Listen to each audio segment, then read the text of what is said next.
Flash warning. Flash warning, I'm so sorry. Good. Hello, everyone. Hello, welcome. What a great start. We're having a rave. Welcome to tonight's episode. Once again, thanking my players for being awesome and for joining us. Thanks on to this him for journey. being awesome. Thanks for not You killing guys, us. you guys are the reason I'm here. So I mean, you're not wrong. let us get started. 20 AEM in the realm of Theurginia. Magic has never been as pervasive and influential throughout the land as it has been these last few years. The event known as the Great Emancipation of Magic saw an unknown entity release a large amount of arcane energy into the world, specifically the region known as the Epigen, which contained the kingdoms of humans and halflings. At the same time, the race of elves, the guardians of magic, and their half-elf brethren mysteriously disappeared, leaving the humans now led by the half-elf king, Theurginia Faryaris, to adopt both the legacy and the burdens of the elves. This era in history, since the emancipation, has seen many shifts, discoveries, conflicts, and opportunities for all people within the realm. Our story picks up with a group of adventurers consisting of Nizoa, Helbis, Ash, Thud, and Freebird. As they could tell you, they have seen more of what this era has brought upon the world than most people. They have seen war, strange creatures, treacherous regions, near-death experiences, and otherworldly beings. They have become local legends, especially with the Order of Arcane Resurgence for their heroics and discoveries, including their most recent one, a fey-bound tree that has granted them each visions. Freebird visited a silver expanse. Thud saw a battle of metal men and humanoids. Helbis heard gunshots and saw muzzle flashes in a sigil.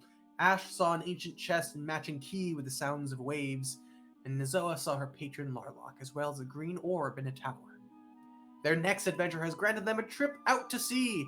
Under the contract of the Order, the 5 booked passage on the Depth Maiden, led by the turtle Captain Kraken, and left from the port town of Hornshallow to journey out west.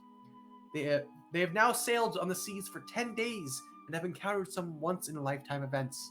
They took down a pirate vessel, got drunk on Parlinod Island with the crew, visited a completely manufactured metal island where they met an artificer, still can't pronounce it, and his warforged companion whom gave Thud metal arms and some insight into other possible warforged. Received insight into magical artifacts from the gods beyond the horizon thanks to Ash, were ambushed by harpies, escaped a whirlpool, ate plenty of fresh fish, and lost some crew members along the way. This morning, however, the adventurers had one of their toughest obstacles. They woke to the sounds of chaos, thunder, rain, and large waves. They all ran to the deck to help secure the sails and tumbling cargo, all the while being rocked by the tipping vessel. As another crew member fell into the depths, Nizoa once again shifted into an eel to save the sailor. What she faced below the waves was far worse. A kraken, a titan squid with sharp teeth and large tentacles, emerged from the darkness below, swallowed the crew member, and swam toward the Depth Maiden. Nizoa quickly swam back to alert the rest of the crew, and battle positions quickly formed. First Mate Passion immediately called for the captain, and the turtle grinned as he stepped onto the deck to face the rising monster. Blows were exchanged, and as the Kraken struck and grappled Passion, Captain Kraken, and Thud, and called bolts of lightning onto various members. The Kraken killed another sailor as it chopped down with its massive toothy maw. 2 of the Kraken's tentacles were torn asunder, one by Passion and another by the captain, before the Kraken made a desperate decision. After taunting those on the deck, the Kraken took Thud, still grasped in his tentacle, and swallowed him, then diving below the ship. As our adventurers pondered what to do, Nizoa immediately dropped to her knees, calling out to her estranged patron, Larlock, for assistance, and receiving a message to jump into the water. Captain Kraken, Helbis, and Nizoa all pursued the creature, though it managed to keep them at bay while it escaped deeper while digesting Thud. Eventually, they all managed to catch up to the creature while Freebird, Ash, and Passion water-walked just above them on the surface. But at this point, it was a race against time, as Thud had gone unconscious after lighting a blaze in the Kraken's belly and was continually suffering acid damage. They fought the creature, with Passion joining the fray as a shark and destroying a tentacle around his captain, Nizoa dealing a large amount of damage thanks to magical intervention from Larlock, and Ash firing away at the creature from the surface, till finally she dealt the killing blow with a guiding bolt, allowing Passion to swim and grab Helbus's Eldritch Cannon, which healed Thud as it exploded, giving Captain Kraken time to pull Thud out of the Kraken's stomach.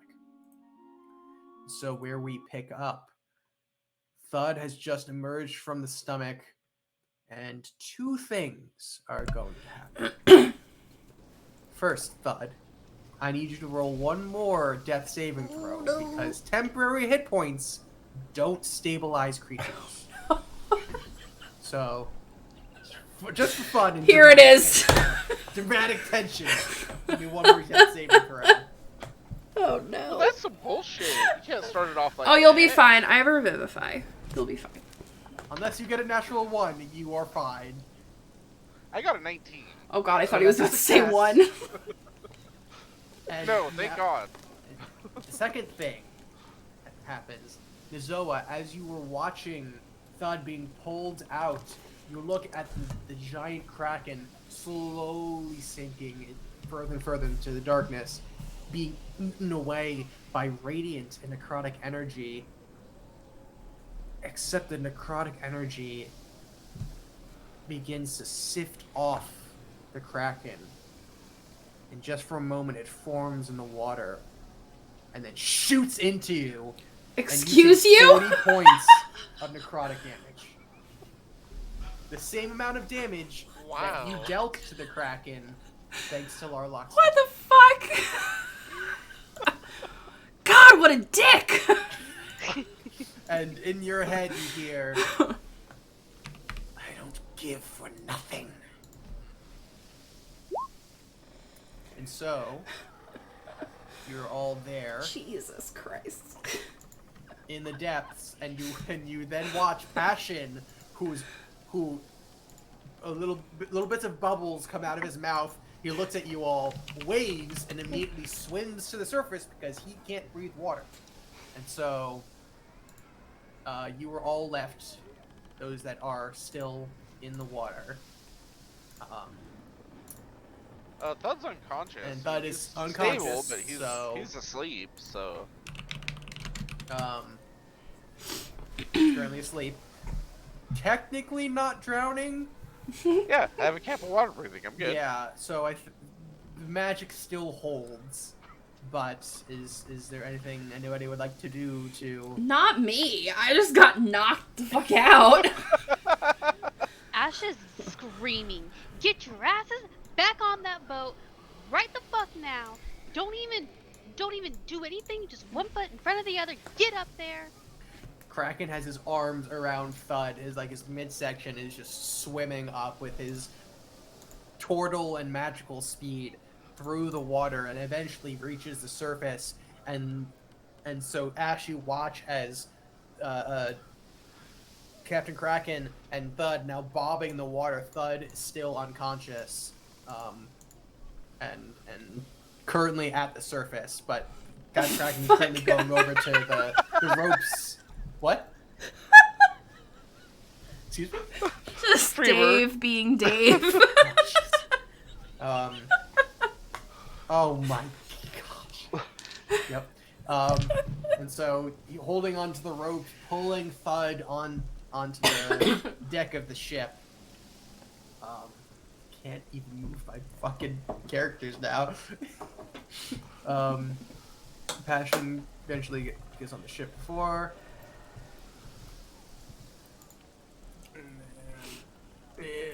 Nope. Go away. Go away. And so Thud is now unconscious on the deck of the ship as everyone is now pulled up from the water, and as soon as everyone hits the deck, Karme calls out for the sails to be lowered once again. You all begin to feel the lurch of the ship as it begins to go through the water once again. The storm still rages a bit, but at the moment, there's no threat of too much danger. Yeah, no, as soon as Ash gets up on the boat and sees Thud just laying on the deck, she's going over and immediately dumping preserve life into him. Okay. uh, and I'll do the full 50. Full 50. All right. Yeah. Thud, you were back on. You're back conscious. The last thing you remember is the sensations of burning, both from fire and acid, in this dark, damp, tight crevice in the Kraken, and then all of a sudden you're now looking up into the stormy sky, feeling the wood of the deck on your back. So I'll sit straight up and just say, where bird? Freebird? Freebird's right here, and she's gonna look around. How close is Freebird to me right now? Currently, he is technically 15 feet. Oh, well, dang it. Up to Dave, but that's currently what he is on the map. That could change in a second. Why is that so threatening? That does sound kind of threatening. The Freebird backs up. Yep. Yeah. Oh. Yeah, during Yeah, all I'm gonna this, run over. I'm just on my back. What do you look like? You're just on Not your back, great. Ash is gonna go over. Nazoa, Not what is good. wrong with you? Why did you jump in there? And then how do you look? Like I mean, I Ash definitely Ash had. is just assuming that you're like tired, because you know how people are like tired after they go swimming or whatever. So she's I'm go gonna over kind say- of thinking that that's what that's Yeah, what's for happening. flavor, almost feel like occasionally, like when I don't know, I don't know why I feel like this is what it looks like, but like when Larlac does kind of some shady shit, which is often, like I almost feel like my veins look a little green or something, and like I look awful, blood everywhere. There is definitely the effects of necromancy and unnatural magic that is currently showing evidence on her body. That's Larlock trying to get to you, Nazoa. He's terrifying. You just called him a child. I love that it took you a second. So it was just like, wait a second. No, I mean that's fine. I just want to make sure that That's what we're going with. It's canon. Yeah, it seems pretty accurate. There you go. That's my love for crap. Okay, so yeah, so she's going over. Nazoa, I can't believe you just jumped in there like that. That was the most ridiculous thing. And then she sees like how sick you look. Oh my God, Yeah. Nazoa, what is wrong with you? Because it was like Ow. what is wrong with you for jumping in there and seeing it. And I mean, when I got hit, I feel like I like flew backward a little bit too. It wasn't subtle. Okay, then I'll go ahead and cast Cure Wounds. Larlock is not having it tonight. And you're gonna get 22 22? points of Alright, healing cool. back. 22. Woo! So yeah, the radiant energy of your deities helps to bring a little color back to Nazoa, but her gray skin as an Earth Genasi is a little bit paler than it usually is still. Mm-hmm. Definitely. So, once I get my bearings about me, I'm gonna run over and grab Freebird. Okay. Just, Why are you start guys in like Titanic formation right now? I'm gonna start by inspecting him for, burns, like acid burns, and I went after this thing and went into its stomach purposely Yep. to save Freebird, Freebird, but Freebird was not in but I there. didn't find him in the stomach. Freebird was so... not there. Nope. But how was I supposed to know? No, you weren't. You This are is- Thud. this is- You are you're Thud. Absolutely correct. Yeah. The Kraken's actually allergic to birds. Can't eat poultry. He breaks out with hives. It's disgusting. Mm-hmm. I'll just look at you after, seeing that you're fine, and just say, "Bird too small for that."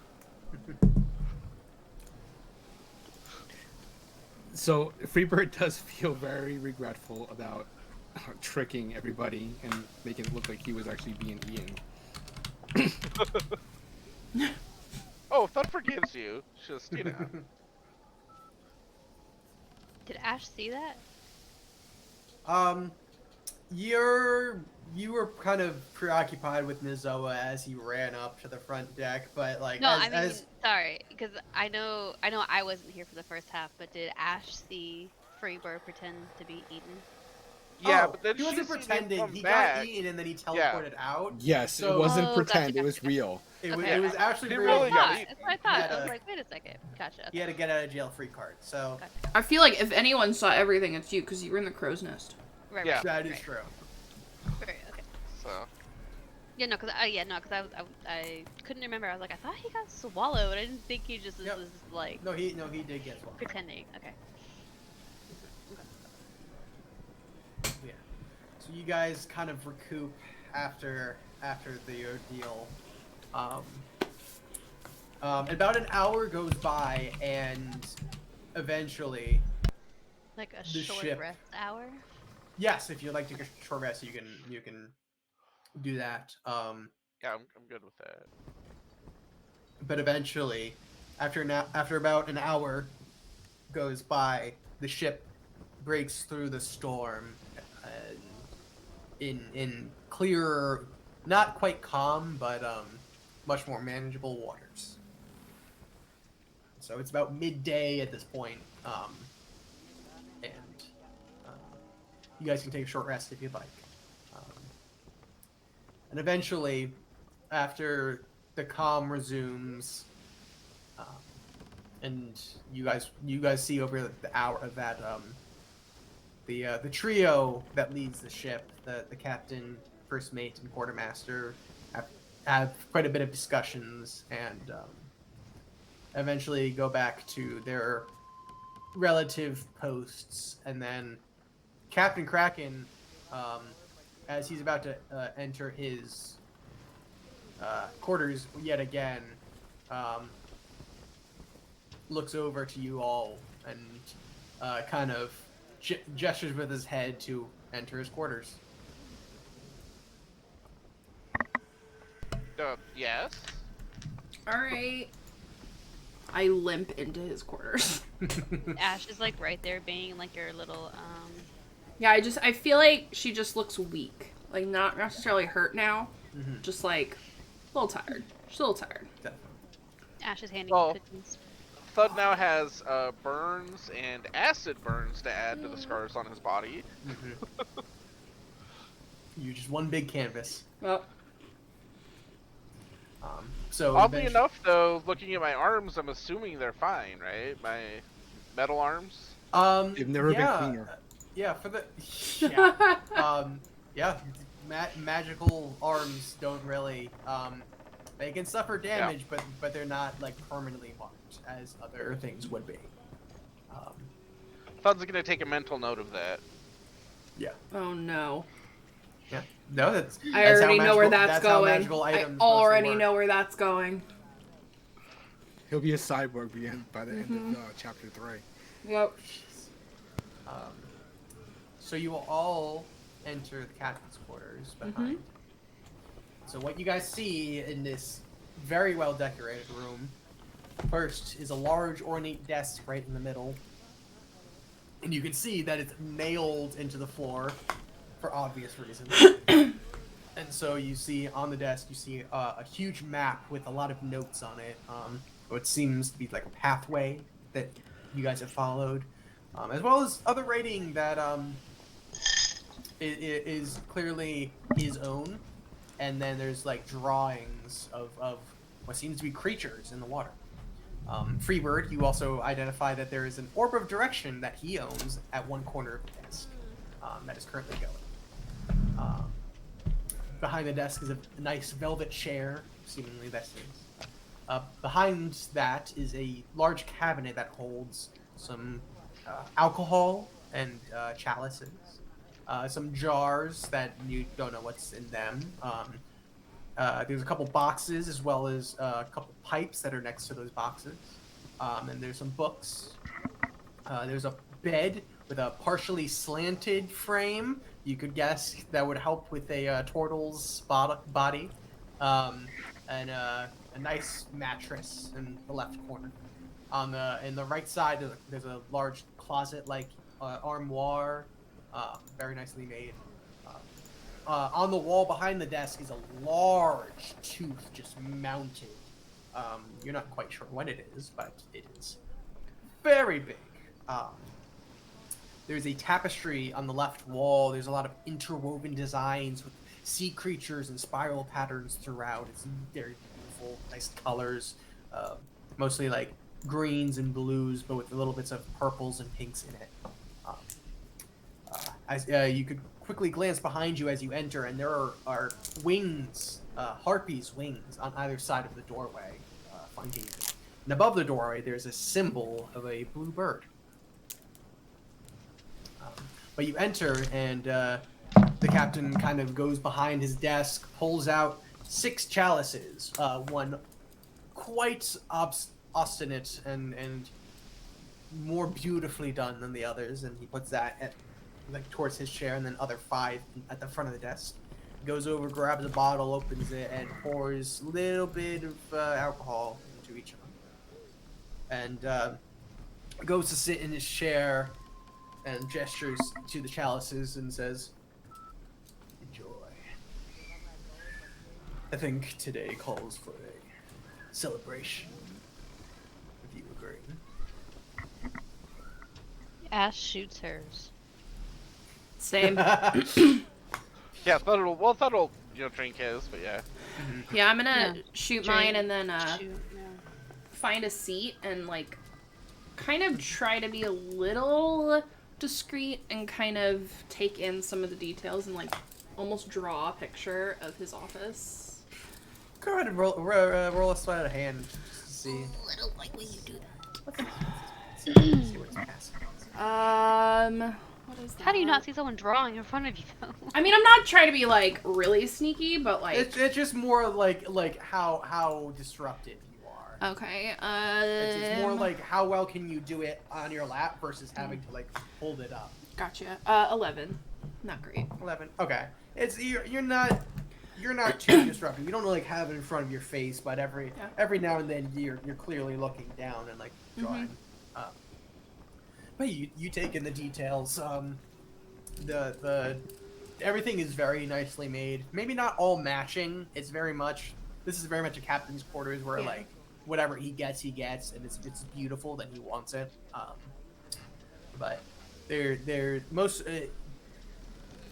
He clearly has business stuff on his desk, but there's more to the room, so you don't quite know what else is there. You get a pretty good drawing going at the moment. Cool. But you all take your respective drinks, and he chuckles and is smiling big at your enjoyment of his liquor. It's not even necessarily like because it's like good liquor or anything like that. It's just it's just a thing. Yeah. I feel like we all in unison take a deep breath like after we drink. Right. It's very good spiced rum. This is very It's- good it's- spiced rum, Captain. This is a great way to go ahead and get into some business of you explaining what is going on here. What do you want to know?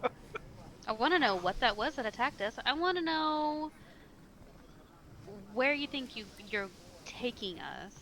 I want to know where these maps are showing us, and I'm kind of tired of just not knowing the next step. Agreed. All reasonable questions. Let's go one by one. What you fought today was, as my name suggests, a crack. Coincidence? Do you Brother? actually I say think that? so. Or Yeah, is- I actually say that. Coincidence? Well, maybe a hopeful one, but a coincidence to be sure. It's not planned. I don't personally know Krakens, though my name suggests otherwise. So your parents named you Kraken? I named myself Kraken. What was your name Why? before that? Roll a persuasion check. Ooh, finally I get to do my awesome rolls. 22. Kind of looks past you, making sure the door is closed. My name is Leo. Like Kraken. a lion? Yes. I go back. But you're a turtle. Ask that you can ask my parents about. I didn't name myself Leo. I named myself Kraken, and now you understand why. No? Have you fought one of these before? To be fair, you didn't kill it. No. I would never expect myself to kill a beast like that, but if you hadn't noticed, and like he kind of leans his shell over, and you could see, like, while strangely, his shell's not cracked from the tentacle, but it's you clearly see on the shell one of the like segments, the formation is where the tentacle would come from, and it's a little bit discolored. So he shows What the you. fuck was that? I just remembered that. Yeah. Now you know why he's called Kraken. Where did those come from?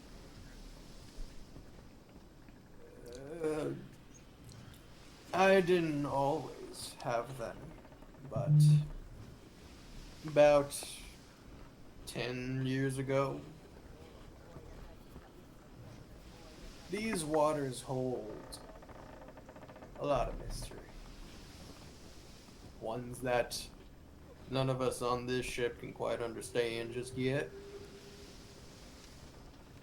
But when it helps us, like this, and he points again to the formation, we don't question it. We just take it and use it to our benefit. Yeah, no, you should always question things. As Nazoa has found out, you should always question things. You shouldn't just accept the help of some weird janky shit coming at your face. Back, shell, body. Yeah. I don't know turtle anatomy very well. I'm so sorry. Actually, maybe I do. You can definitely roll for it. It's 11 plus medicine 8, so 19. Do I know how to normal You turtle know body everything about It is, turtles.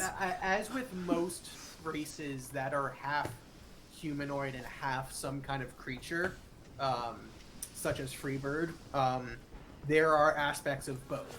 There is definitely a human-like anatomy that has a bit of bone density of the creature, and so a turtle, a tortoise, whatever other species belongs to that family, their bones are connected to their shell. So they have that whole like inner cavity. Yes, that a turtle does. but yes, basically the whole inner cavity is basically the same as a turtle, but the anatomy of a human is kind of blended into the actual body. So like remove the shell, it's So does it look? the- So is it a person that just looks like this? On the it inside? is very much a wide person with a shell. Huh. So wide and wide backs. Oh, so they got a big booty. They are very, very They big. got junk in the trunk. They yeah. They are pushing the limits of a medium creature, basically. Okay. So he's just sitting back in his chair, just So just showed up. Just showed up. Just showed up, and you're just gonna hang out with it and so let it do whatever. I think, like most with these kinds of powers, it showed up when I needed it most. And so I think whatever may have given me it, and I went with it. You just went with it, tentacles spurted out of your back, and you're just like, it's a Monday. You don't get a lot of excitement if you don't make it. And so, when excitement finds you, you take it in stride. Well, alright then. Did you know Kraken was here? No. It did not seem to me that Kraken was home. I'm gonna roll That insight Kraken on clearly him. came from somewhere. Wait, what'd you say? I'm gonna roll insight on him. Go ahead. Because I think he's full of it. While she's doing that, I'm gonna nudge Thud and be like, imagine tentacles made of metal on your back. Oh, trust me, Thud's already been trying to think of how he can find some tentacles. Maybe 4 of them. 19. 19. It's a pretty good idea. He, in general, is a hard to read person. Yeah. He's very close guarded. And he's clearly not, like, completely opening up to you. Yeah. Because he doesn't feel like that's thing. He's more just, like, making conversation and he has seen the powers you guys have. Mm-hmm. And he has now shown you his powers. Got it. So in that respect, there's nothing to hide. So he's not lying. Okay. Thud But just figured but there's that more he to brought it. us along to kill the Kraken that's in their way from reaching the next place in land. So he was just asking. Okay. Yeah, no, he's not lying about any of this, but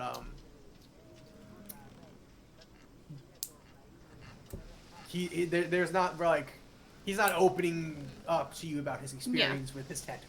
He's Okay. just saying, yeah, I had it and It's whatever. I kept it. I'm using Got it. it. I like it. Thud's also going to ask if there's any. Are there any other creatures like that out here? He's gonna almost because he probably does, but let's see how much he knows. He knows not bad. everything that the DM knows. Duh. Oh no, he doesn't. Yeah. No. Exactly. Like everything. Larlock is located in this position. I hate him. He looks at you and he says, and then he looks behind him and gestures at the large tooth. The ocean's large. The creature's large. What did that belong to? The dragon version of me. Oh. Where can we find it? That one is long gone. Are there more? More than likely.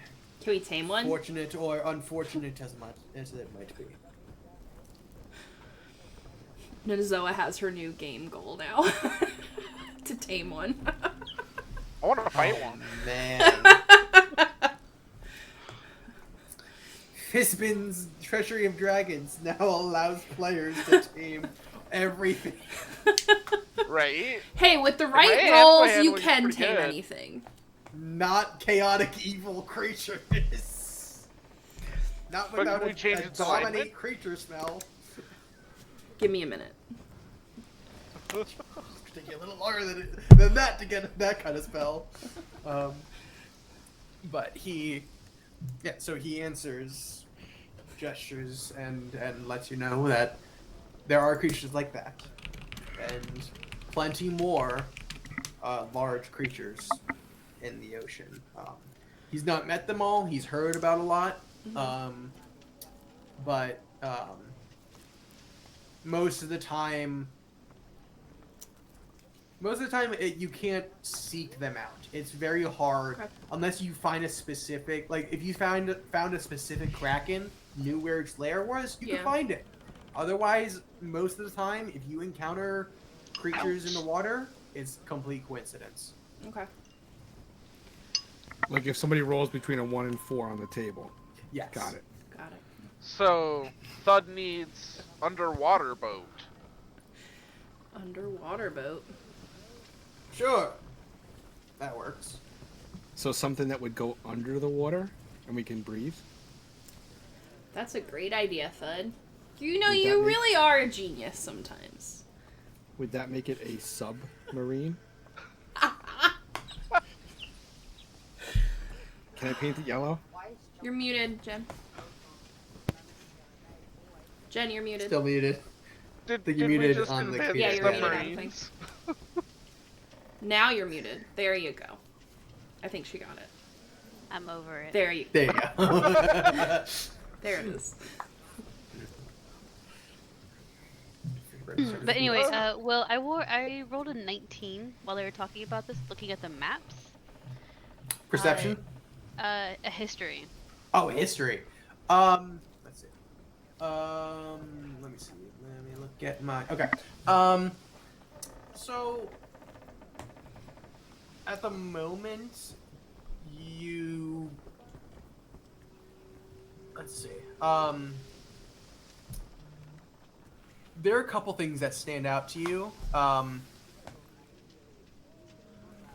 The some of his writing, specifically like his handwriting in his pencil, is a lot of theories about like locations and layers, as I was just talking about.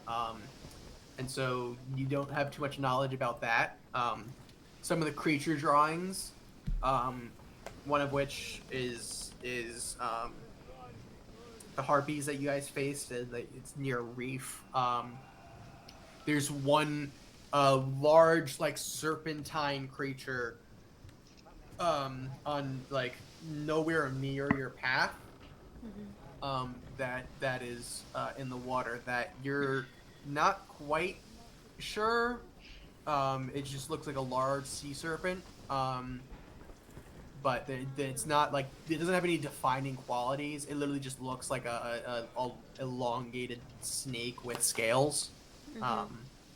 I'm kind of specifically looking to see if there's anything that might indicate where maybe a particular chest would be from apparently the gods. So anything that might have like a holy sounding name or a holy symbol or there are no treasure island kind of thing. There are no names necessarily on the map. At the moment, besides Parlanad Island, which is off like on the east part of the map, there are a lot of like not a lot, but there are islands, kind of more just drawn as circles at the moment. There's not like defining features of the islands on the map, but you do see that there are like large question marks off the west, like towards the west end of it, and there's no like drawing of an island, but there are weird like markings on the map. Like it's very much like there's no what's it called legend to the map at the moment, so you don't know what they mean, but there's very specifically it's like not waves but like squiggles that are like three squiggles like above the question marks, and then there's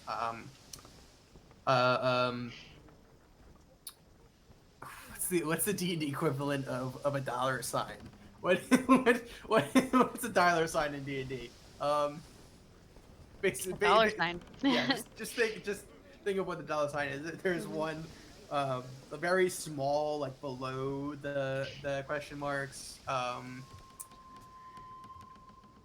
and then there's like a cloud looking one like further out of the question marks. But yeah, it's very much Parlanad Island to the east, your path going like northwest to the metal island, and then kind of southwest, and then there's other islands, but the path has not reached that point. Okay. But there are like reefs and other things around. Okay, so this has very obviously been our path then. Yes, it's very there's like there are dotted lines to suggest like suggested routes through reefs that are safe, and then there's one solid line that is led from Parlanad Island to whatever island you just visited, and then where you are now. Okay, cool. So then by that trajectory, I thought that there were no maps. This looks like exactly the places that we've gone, and I thought the whole point was like we were like getting information to like make maps. Well, me and And Thud here were you making a are star with map. with a fairly well, yeah. I had Freebird doing the same thing. I just wanted to know like where we had Oh, been that's right, because you that, were. that was part of our that was kind of like part of our thing. I thought, and here you are with a relatively. I don't know why you have that shit-eating grin on your face, Turtle. Map making is not one of my favorite things, but that's required of this trip. Well, that's This that's fine, is but your map seems pretty complete here. oh, it is far from complete. This is More than our map. this is just what I've gathered from rumors and legends and whispers. No one else has compiled this information. We have basically the only maps that have an idea of where we're going. Okay, so what's next? What's next is, and he points to an island that is southwest of your position. What's next is this island that apparently others have been to before, but no one's really confirmed that. It's about a day's travel at the moment. Can I take a nap? Well, how do Sure. people go to an island that can't be confirmed? Apparently, it's been rumored that people have tried to travel there, but no one has ever come back to say, "Hey, we've been there." Well, someone has. Otherwise, no one would know it exists, right? We know its existence because people try to go there, but there's So always a someone had to 10%. come back at least once. There's a 10% chance we get there and there's no island to be found. Or we just all die. Or there's that. Like that just happened to my party members here.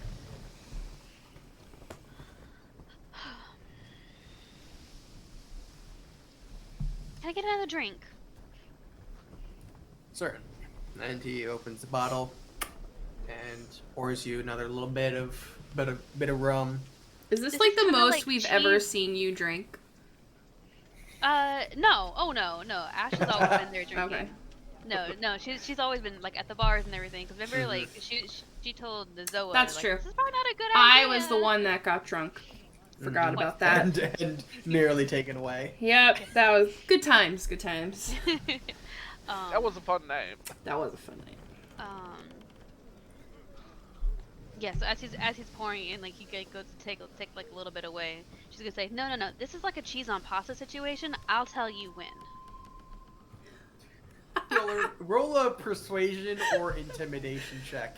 I Your think that's more of an choice. intimidate. It doesn't Personally. matter. It's the same. Well, my exact cup's thing. right next thing, to okay. hers, so. Yeah. Oh man. No joke. It's dirty 20. 19 Yes! plus 1. Kind of like gets taken aback and then looks like he's about to get annoyed, but then grins, pours more, and says, "I like you." Isn't she I the don't best? know if you should. I'm pretty upset with you. Oh, people have done worse. Okay. Ooh, fine. like what? And when? As it's like right to the. Yeah, it's filtered right to the Yeah, brim. she's to sip it. Yep.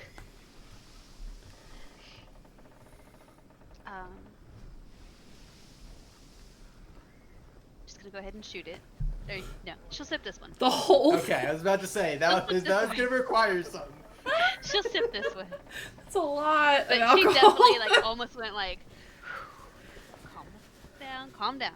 Okay, yeah, no. So she goes to shoot it and is like, no, okay, sip, sippy. Okay. So the next thing to do is to go to this island that no one's ever been on. After we just fought this giant krakeny thing.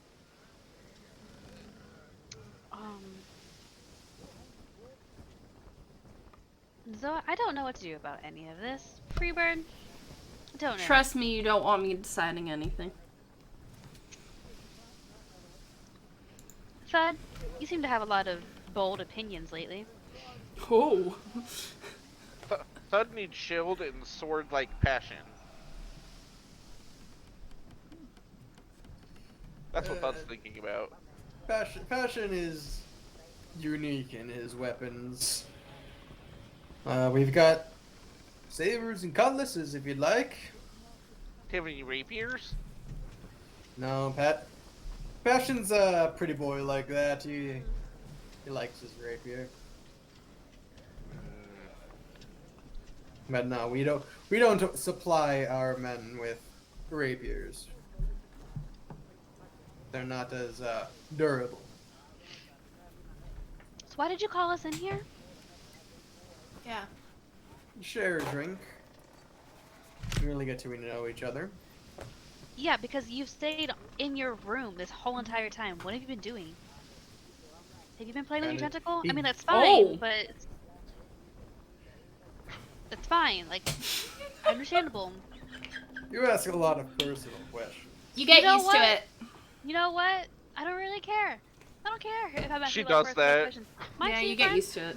I have 3 friends. Just almost die out there. Thank you for getting Thud, by the way. Thank you. That was super great. Here's a cookie. They're But- really good. But also at the same time,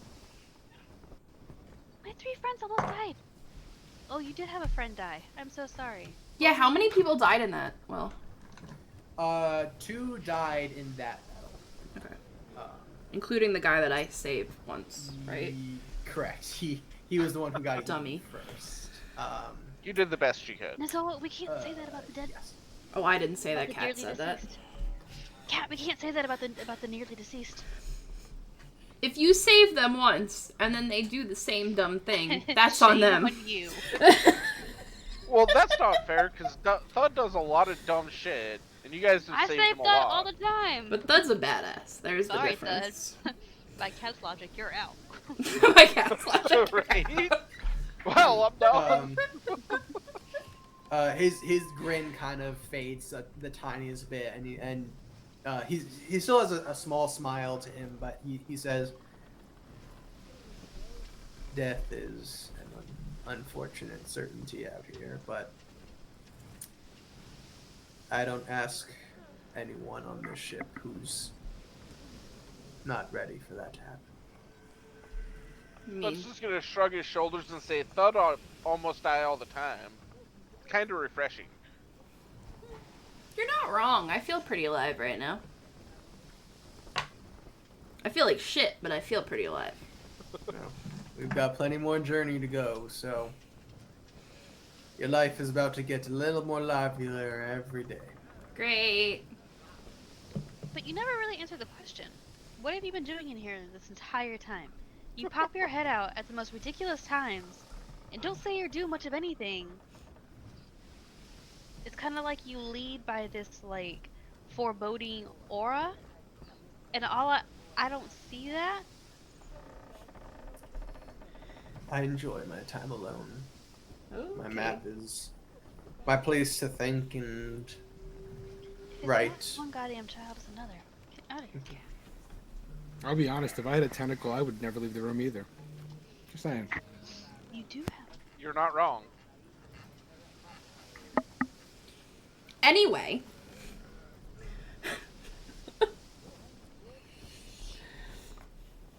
There's not much to say. There's not much to do on the waters, but I found lots to do. You should try drawing. It's very therapeutic. that's what I do with my map. Touche. Passion and Carme take care of most of the stuff day to day. I trust them with my ship. I trust them with my life. I don't need to be out there. I come when I'm called, when I am needed. But So if we call you at any time of day from out there, you'll just come running? What if we just call you Ghostbuster? What's that? it's what Nizoa needs. I don't know. It's almost kind of a That's cool exactly what I name. need. He says he looks at you and says, "Depends on the reason, but if you really need me, I'll be there." Oh, it's reassuring. After Freebird, what happened isn't there- today, isn't I there a song am about- confident in saying that we're in this together. I didn't hear you. God. I said, Freebird, isn't there a song about being there for you? I'll be there for you. Isn't that a Freebird? Don't you know that song? I'm pretty sure there's a bunch of songs that sound just like that. Fair enough. We just made the new version. Yeah, play that one song. Or Thud. Maybe you should try playing it. Thud's not ready to play it yet. He has to take a long rest first. He has to wait till dawn. Fucking love D&D mechanics. Yeah. Right.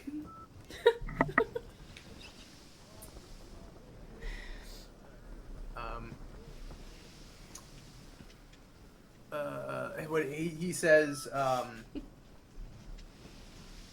listen, I know I don't talk to you all much. I don't talk to many people much. But I think this trip is going to be mutually beneficial. And while I am not the most trusting of the kingdom and the order, there are good people there. And they wouldn't give me shit adventures, so today was a good day in my book. So thank you all. We're not dead, so. It's all I could ask, honestly, out here. So, get What is your your rest. connection? What's your connection with the order? Work. We found them, and we're the only ones who keep coming back from the ocean to them, so they keep giving us jobs. That's Well, pretty much it. I'm gonna go to bed. I don't know about all of you. Ash wants another drink. It's like mid-morning. I feel like it's, shit. it's early afternoon at this point. I have a mini keg of rum in our quarters if Ash wants to keep drinking. Thud's not against it. Just saying. No, Thud, you never drink your own alcohol. What's the point of playing it? You never drink your own alcohol when there's strangers free alcohol right in front of you. It's true. It's hospitality 101. It would really be rude to drink our own alcohol. I mean, as long as Kraken's feeding us alcohol, I'm gonna keep drinking it. Yeah, he's kind of putting it away. See, Thud, that's why you don't say anything. Fine.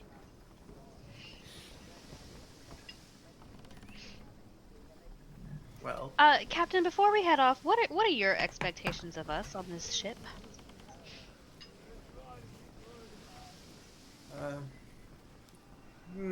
you're mostly gonna stick with Passion. He'll ask for help now that we're down a few crew members, and you'll run with him if we ever get to islands that need exploring. Bring back what you can, and we split it. Seems fair.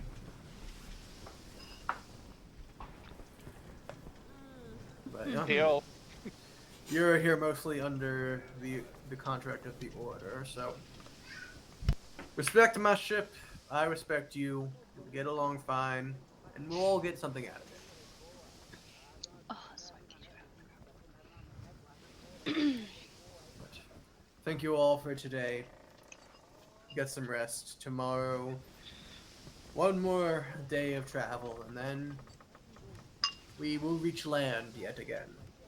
I'm sure you're all quite happy for that. Which land are we hitting this time? The unknown island.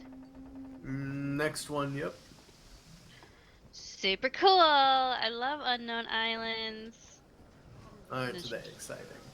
She shoots the rest of her drink and starts heading out. All right. So you eventually all exit the captain's quarters, shut the door behind you. A couple seconds pass, and it locks again. And so you all, for the most part, are going to be allowed to just go about your day and relax after the events. So if you have anything you'd like to do, certainly can. If not, then we can skip to a long rest. I would just be drawing and relaxing. Thud's pretty exhausted, so he would not be doing much. Maybe drinking some more, a little bit more rum, but not like getting super drunk. But No. Ash is fine and continues and takes one more drink. Okay. You're starting to feel it there. Yeah, But- that's fine. But you're not doing anything at the moment, so it's not a hindrance. But the blue sky fades to orange, to then black, and stars begin to appear in the sky as we have hit night. And so you all finally bed down for the night, taking in all that has happened, especially today. The heaviness finally hitting you all, I think, at this point. Ash would have had one more drink before this. Okay. I just rolled a d4 Nightcap. for it. Nightcap. It dawns on a couple of you just how intense this trip is going to be. It's been 10 days of sea travel, and you faced a few not unthreatening foes. And while death is not unknown to any of you, it is different when you're witnessing the deaths of people. And so it is a weirdly haunting kind of idea that you don't know these people, but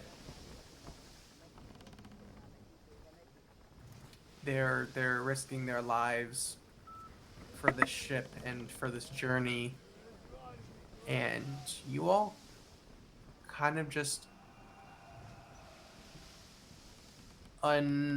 unintentionally hope that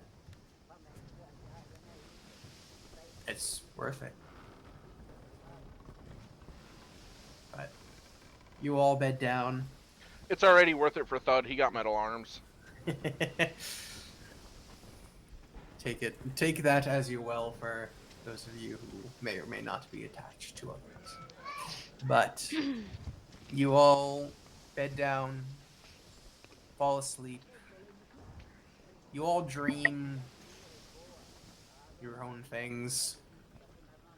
The vision that you all saw on the tree kind of comes back to you all briefly. Just reminders. Zoa, the orb.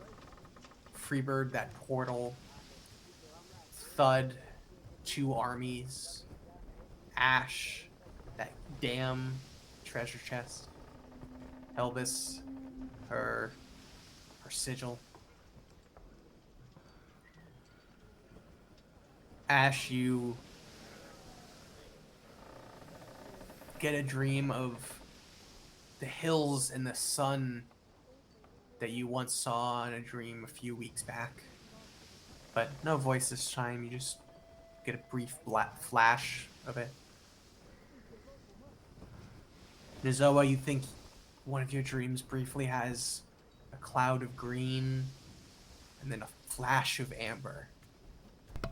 I am gonna say Nozoa doesn't go to sleep. Okay. I will take exhaustion. Yep. I feel like she's scared You too. kind of at one point you doze off, and the image of the clouds and then the flash kind of wakes you up. You're like, oh shit, I fell asleep. I can't do that right now. Eventually, you all wake up the next morning. So you have 1 point of exhaustion. Yep. But you all wake up, nothing disturbing you. There's no chaos, there's no sign that something is wrong today. And it's not comforting, but suspicious. But the day is yours.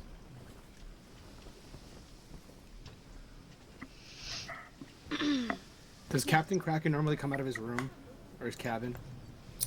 You have yet to see him emerge, not during a threat. You have no idea what he does and like what his schedule he might keep. You don't know like when he sleeps, so like he could potentially emerge, but you've just never seen it. But at the moment when you come to the deck, you don't see him out. Okay. The day is yours. A few crew members are on the deck, less than normal, doing what they need to keep the ship going. Normal day. Winds are pretty moderate. The waves are not catastrophic. Seagulls fly overhead. But nothing out of the ordinary.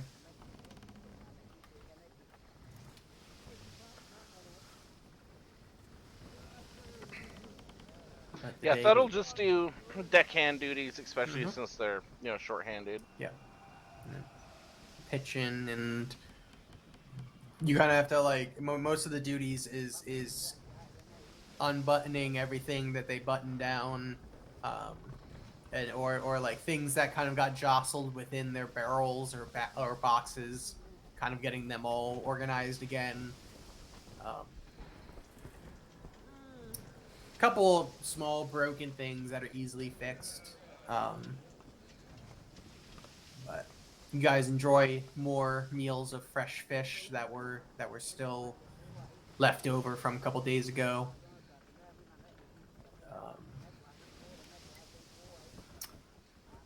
But the crew is visibly tired, and they're in survival mode at the moment. That they're getting their jobs done out of necessity, but it's slow going. And thankfully, most of the job is in the wind. That they don't have to like keep the ship going, but they're slow to respond. Ash is gonna go around and like anyone who like looks like they need a hug or a little pick me up, they're gonna get a cookie out of her never-ending supply of cookie pouches. So every time Ash walks past Thud, he's gonna try and get another cookie. First time, Ash, you see Thud sweating profusely and carrying a shit ton of wood from below deck to the upper deck. You pass him. The next time, he is once again, this time carrying even heavier sacks that it's just clearly breaking his back. It's just progressively like passing you with more and more stuff. See, I earned the cookies. Yeah, that's fine. That's fine. Yeah. Eventually, you're just gonna start sweating out vanilla. It's gonna be little chocolate chips coming out of my pores. Mm-hmm.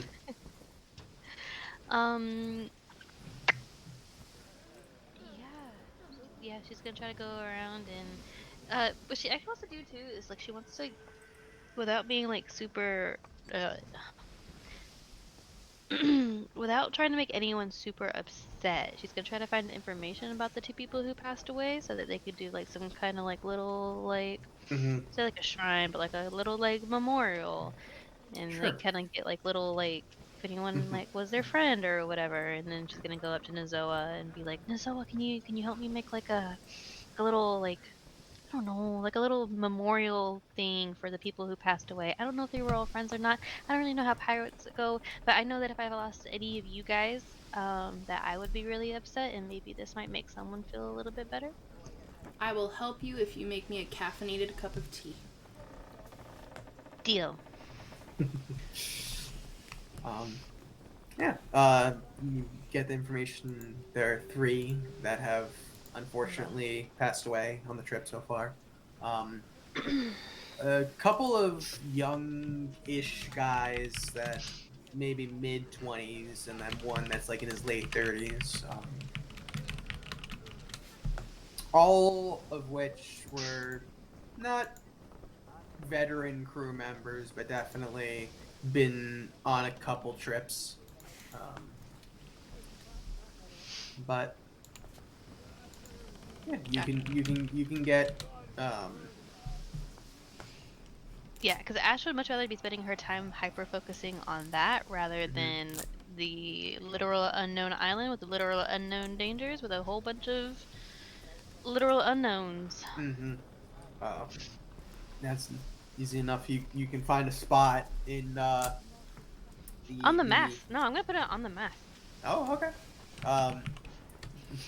You get like I'm gonna put it. I'm gonna no. I'm not gonna put it on the map. I'm gonna put it on the outside of the captain's door. she's gonna nail it at the captain's door. Yep. Because these were your crew members. This is your responsibility. I hope this weighs as heavy on you as it is on me. All right. So you nail a couple like little messages and then basic drawings of the crew members onto the captain's door.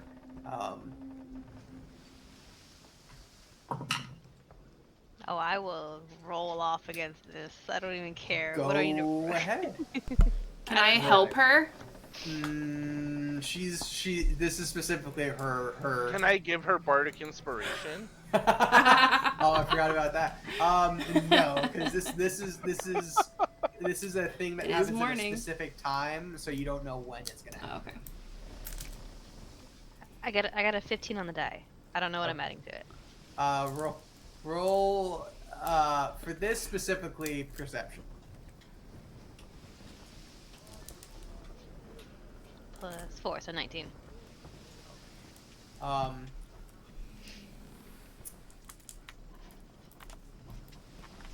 At one point, after you get everything on the door, you pass by the door, and one of the messages is not on the door anymore.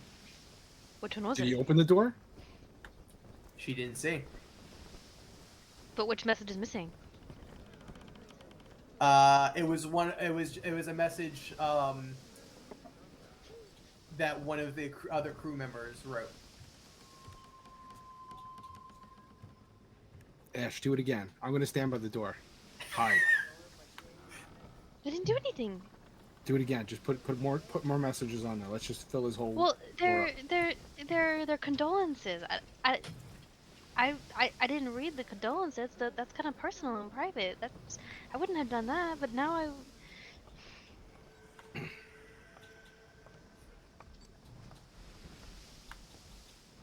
just gonna put a piece of paper. What are you guys that doing? says- Nothing. Nothing at all. So just as you're I doing got it, the Thud's flowers gonna you walk wanted. past with a couple of barrels under each arm. See, Thud work hard. Thud get cookie, She throws a cookie in the air. and Thud walk off. Did you catch it? I just said yes. I just said that she throws it in the air. Oh, you know he Yeah, he caught gets it. it in You his just mouth watch it? because Yeah. You he know has he barrels caught under it. each arm. Yeah. Yeah, no, that was the intention, but you didn't say like I catch it in my No, mouth. yeah. He I just said I looks at the threw cookie it. and walks away. That's what I thought. I thought at some point during the day, you don't know if it's like the sugar rush that's going through you, or the adrenaline from all your work, but like today, you just feel a lot more jovial than normal, and you're like happy and like you're talking to some of the crew members. You're making conversation and being a lot friendlier than normal. And you're like, I don't know why. I've always been friendly. Yes, but even extra friendly. He's extra friendly, but also like weirdly better at being friendly. I think it's the metal arms. I think they actually release serotonin. You may be right.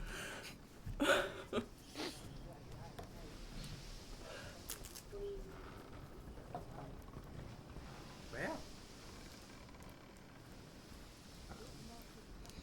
the day continues. Savage. Looks like there's a sea travel roll table. We will save that for the next day that will apply to. Okay, good. Then I'll tell you That's- it was from Jen. Oh, Jen really wants something to happen. Kraken 2.0. No, I was feeling feisty for a second, and everyone was just like, "I hurt. I don't want to take a long rest." I'm like, Fuck you. And just so everyone knows, we all have a advantage. "Thank you guys." So the day continues into the afternoon. Shifts change over. Work gets done, but then afternoon turns into evening as the sun begins to set.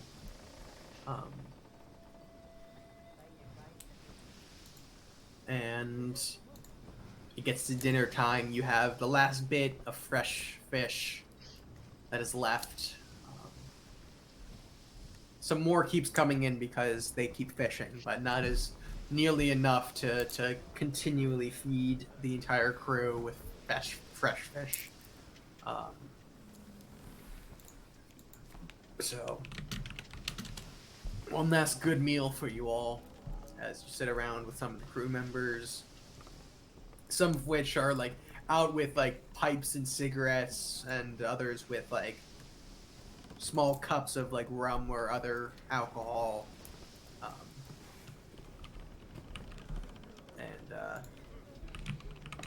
It is a weirdly like warm feeling on the boat, kind of just like very casual, very cohesive understanding of like the work that has already been put in, and it's not over, so like this day is the day to take it easy. Well, yeah, that'll play a song for everybody while they're just kind of relaxing on his lute. On his lute. All right. Performance. Yeah, with your yeah, I mean you have proficiency already. But yeah. It's actually pretty high, which is funny. So that's a 21. Jesus 21. Christ. All right. You begin a low and like initially instrumental song,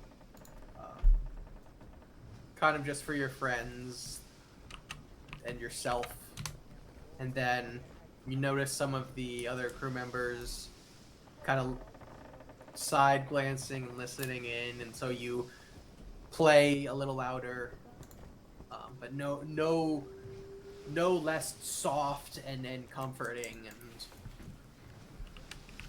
just let the music flow, and everyone enjoys, and very much, you know, nice tavern music that everyone, so, a couple people are just like sitting there drinking and listening, others are continuing their conversation but at a low enough tone that they don't like interrupt your song. And eventually, Passion himself joins in with you, and on his lute, playing the lower harmonies to you, and singing a song that you can't quite understand in the language he's singing in, but you two just kind of like go back and forth. You play the melody while he just plays a simple accompaniment, and then you kind of just go along with a couple of strums as he plays a riff, and then eventually you end together, and gives you a pat on the back and a smile, kind of like puts his hand over your shoulder and is like shaking you, just like, that was very good, my friend. I had no idea you know how to play. Just learning. You can play with me anytime. And he goes off to the forecastle where Carme was standing and listening, and goes up with her. But the evening turns into night as once again the stars are out, and most of the crew goes to bed yet again. You are all the last on the deck, besides the ones who take the night shift. Passion himself goes to bed. Carme stays up. Should we talk about this new song and dance that you're doing? Thud learn to play lute? Is that Sure. is that what you and Freebird have been doing? Practicing. But look what Thud learned from watching Helbus. And he's gonna point his finger out and go bang bang and shoot off finger guns. Finger guns. Where are you shooting them? Just out to sea, just Okay. You guys watch. Wait, they're as- actual guns? No, they're not actual guns. they're bolts that shoot out of my They're- finger, but you have to say bang bang. It's basically a less powerful Eldritch Blast, honestly, and coming from a different source of power, of arcane power. And so you watch as a bolt of arcane force shoots out from Thud's hand, spiraling in the air and then dissipating a few hundred feet out. But yeah. To you all, it's weird. Thud has had arcane powers imbued in some of his items, but this is the first ever time you've seen Thud use arcane magic himself.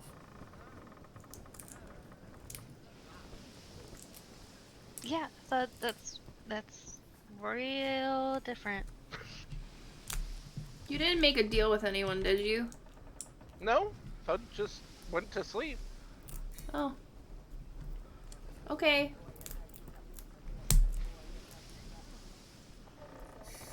Everyone's giving you DM advantage, by the way.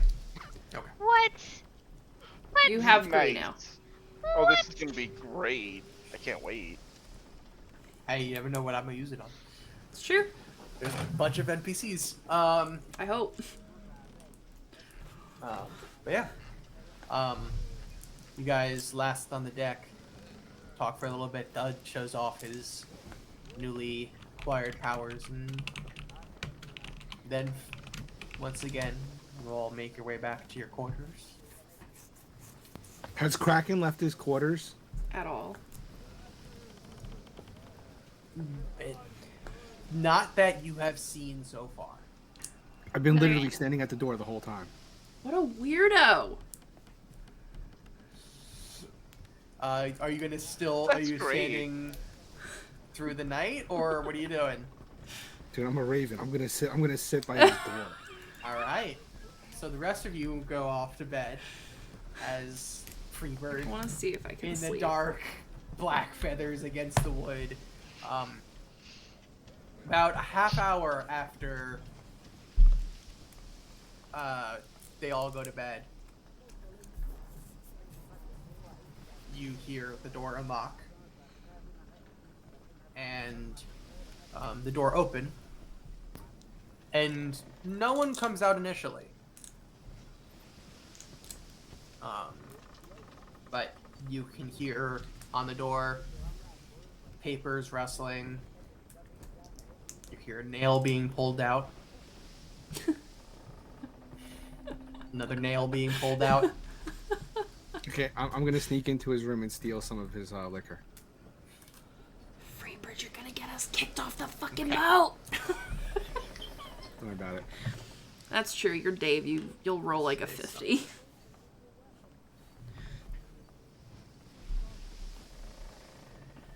Okay. Stealth? No, because you don't.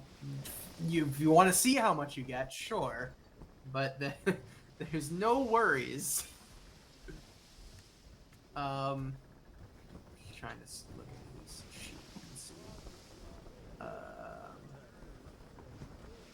Okay. You slink underneath. As you turn the corner into the doorway, he's literally just standing there, taking one piece after another off the door and just like holding him in his other hand, and you sneak underneath him. There's a couple bottles. There's the rum bottle that he was pouring. There's a glass one that's filled with a like amber golden kind of liquid. There's what looks to be an unopened like it's like it goes straight up and then it rounds off. It's not a very decorated bottle. I'll take the rum just because I wanted to hear him say, "Where's the rum? Why is the rum always gone?" Okay, you take the rum, scoot back out again. Sleight of hand? Sleight of hand? Can I roll it? Yeah, go ahead. Okay, I'm going to add psionic power to it. 36. For fuck's sake. Okay. You quickly, quietly put it into your cloak. As he's he like has all the papers in his hand. He turns back to his desk, puts his hands on the door, and just as it's about to close, slink by him once again, and you get out the door. I'm gonna go back to my room and use the bottle as a pillow. Thud now asleep. You walk into the room. You get cozy and you just put the bottle under your head.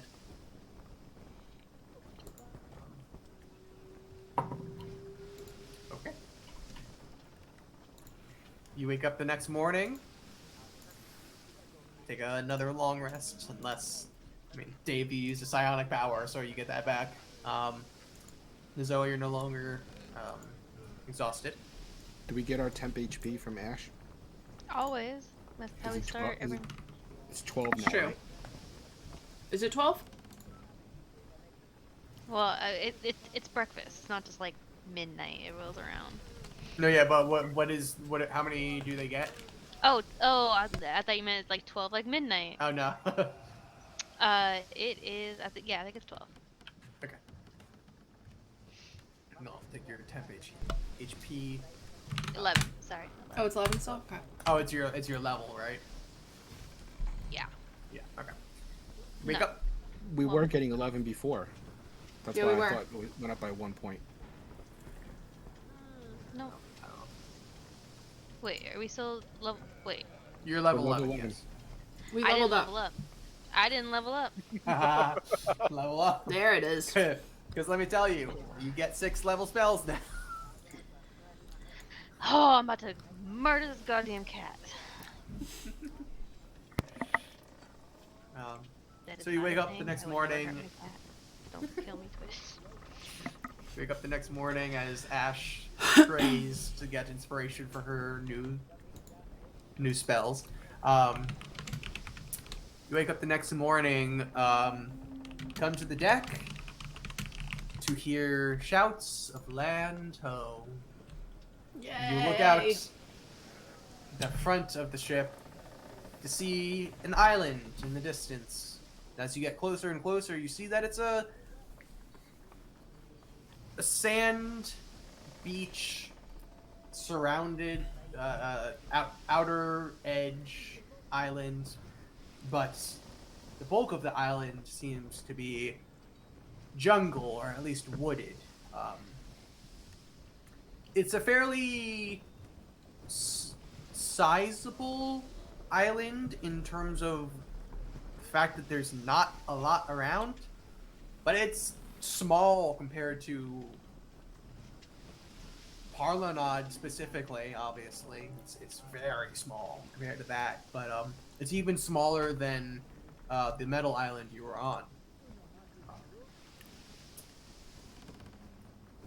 Fairly flat. There's a few instances of like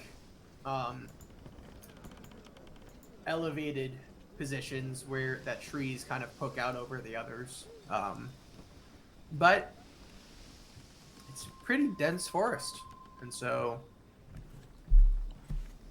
you you get closer and closer, and that's where we're gonna take a break. Nice. We'll be right back, everybody.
plenty of magic schools.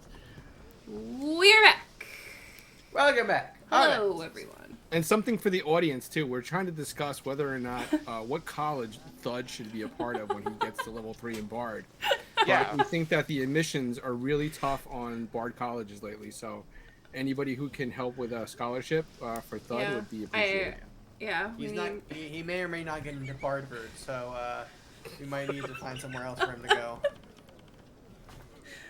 Oh man, Oh. we're so ridiculous. It's okay. It's D&D. It's the No, best. no, Will, it's us. It's not D&D. He's like, oh yeah, D&D. This is D&D. We're discussing what college you should take. Right? Exactly. Context. Ridiculous. All right. So you all see this tropical island fast approaching, and then eventually the ship has to anchor as you get into the boats. Nozoa's gonna dive um, off the boat. Okay. She, Uh, because does it actually look like this, like that blue and that beautiful? It is very, very similar. Yes. Yeah, I feel like she's just like, water, land, yay.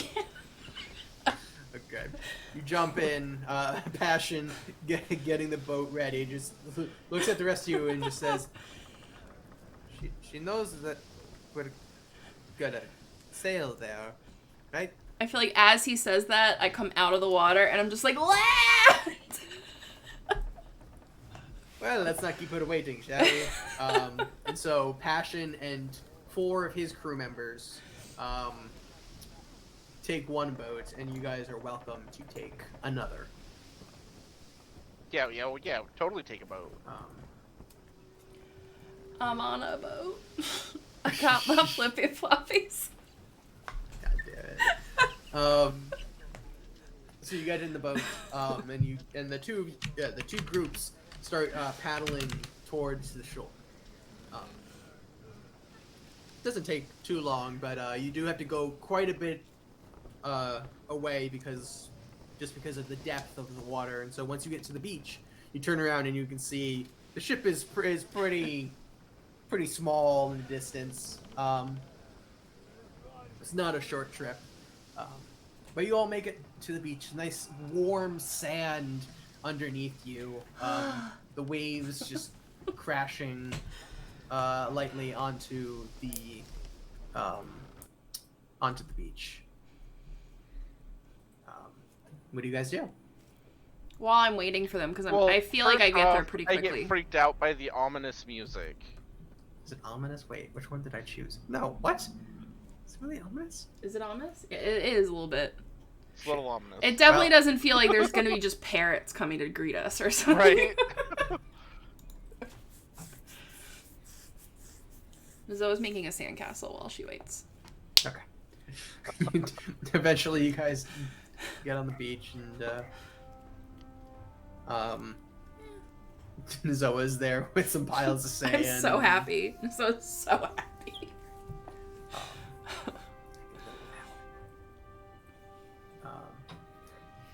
You see the tree line in front of you. It's not dark, but like the trees are very well packed together. The sand slowly turns into grass and dirt further in. Can I make a perception check to see if there's any animal or other trails? Sure. Go from the beach to the forest? Yeah. Look at Thud being all smart and stuff.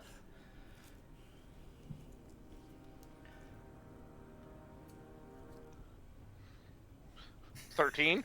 I don't have anything on investigation, so. Mhm. Seems Yeah, accurate though.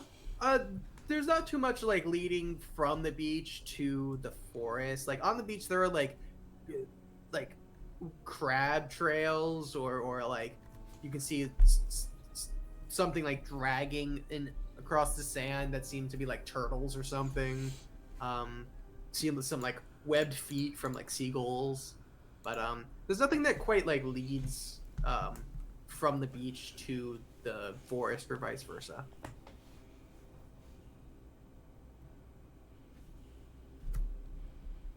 Where to, guys?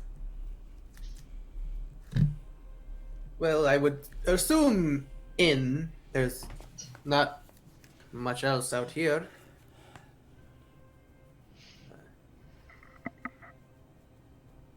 Well, Any objections? no. As long as it's not the water, I'm good. Fair enough. And he looks back over the ship and he waves, and then begins to lead you guys into the forest. And it's fairly damp in here. It's very much a tropical island. Not too hard to traverse. The trees are not like the large rooted trees that you guys have encountered before. They're just simple, straightforward, like vertical trees, giving some nice shade without making the forest dark. But you begin to head in. But it's a pretty peaceful forest. Strange, there's no animals around. Nothing catches you off guard. Keep walking for a few minutes. But this is the island where people just disappear from, right? The rumored island. The rumored island that people have supposedly gone to, but no one has ever confirmed that there were people there.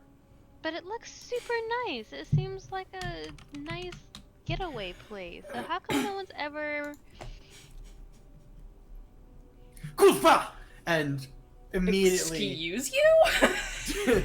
dozens of humanoids just suddenly burst out of the bushes, some with spears, some with swords and shields, others with bows, all of them surrounding you guys. Oh no. This is fun.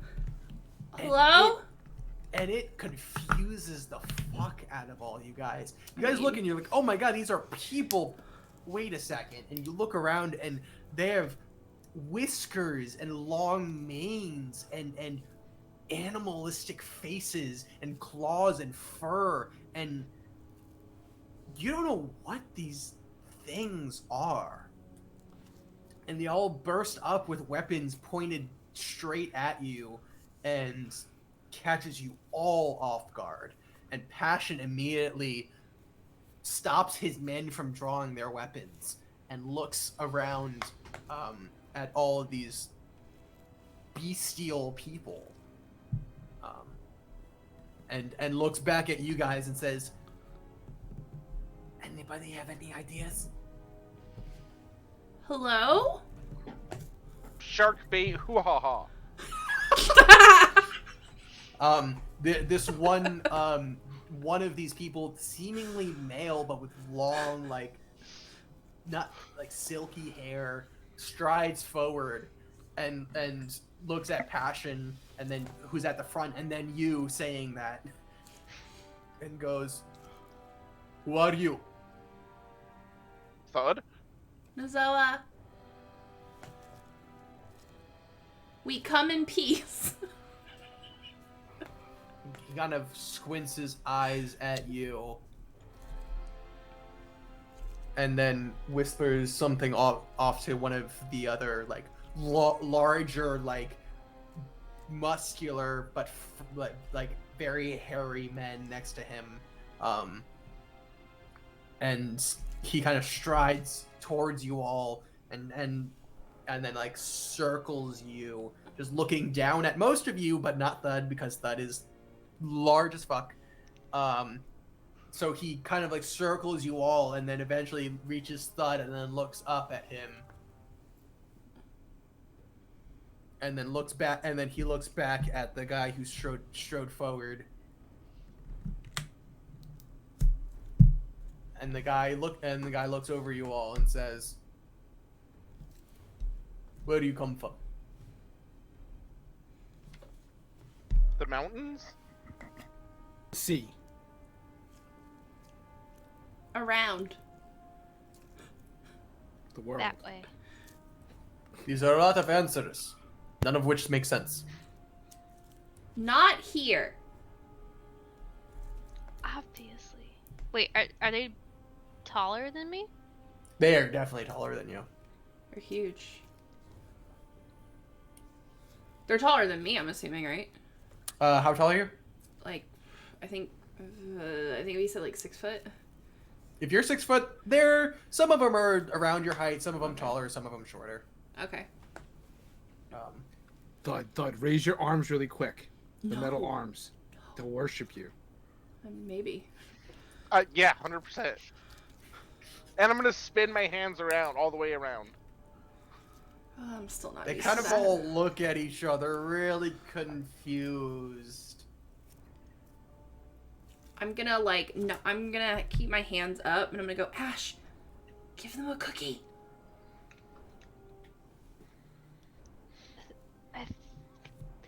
How? I can't just. If I throw. I mean, we should give I them don't a wanna gift. throw anything. Yes, we come and we bring cookies from the outside world. They're really good. They are treats full of love and kindness.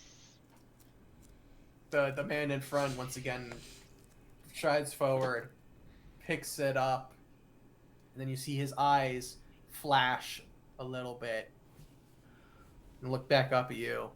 Flash like what? They it's a magical flash, kind of like a some kind of color like washes over their eyes really quickly, as if. Do you mean like when like dragons' eyes like close and it's that weird No, like no, I'm going to assume. Okay.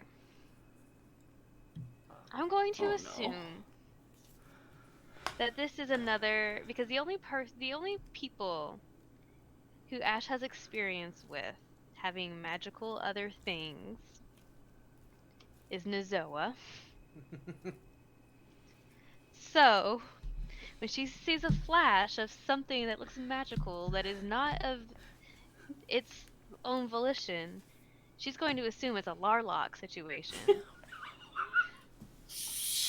Okay. Sir Larlock's people. Ash is going to try and take out this dude's knees and get him. What? No! Okay. Oh, He we're can't be screwed. trusted. We're so All right. screwed. Can So, I- before, I want to can I- make sure this is totally okay if you would like to. Yes. But just so you know, around you are. I understand.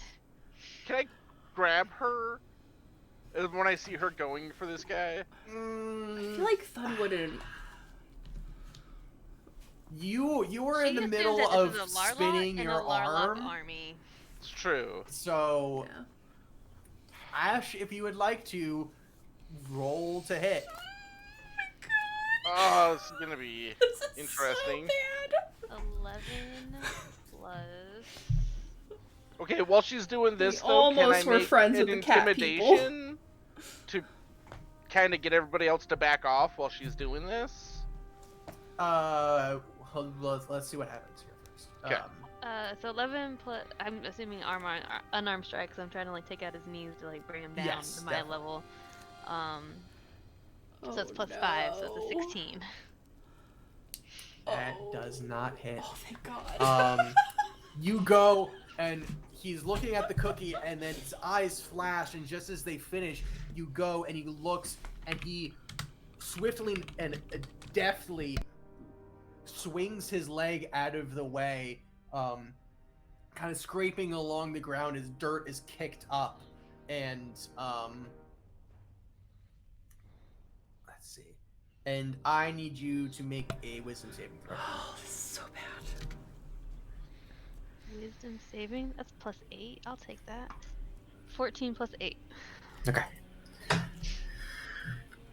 He swings his leg back, and with the flick of the cookie against your forehead, you feel some kind of. Against my forehead? He flicks it against you, and as it hits you, you feel this weird something poke into your mind, and your muscles begin to tense, but then you shrug it off. And as he finishes this movement, all the weapons get pointed straight at all of you guys, bows drawn back, pointed. And the man, after putting his leg back, bends down so that you're face to face, squints at you. Come to our home. What are you? Shut up. I would listen to your friend. What are you? Oh, God. I saw the magic in your eyeballs. Magic has not been kind to all of us here lately. What are you? She's not wrong.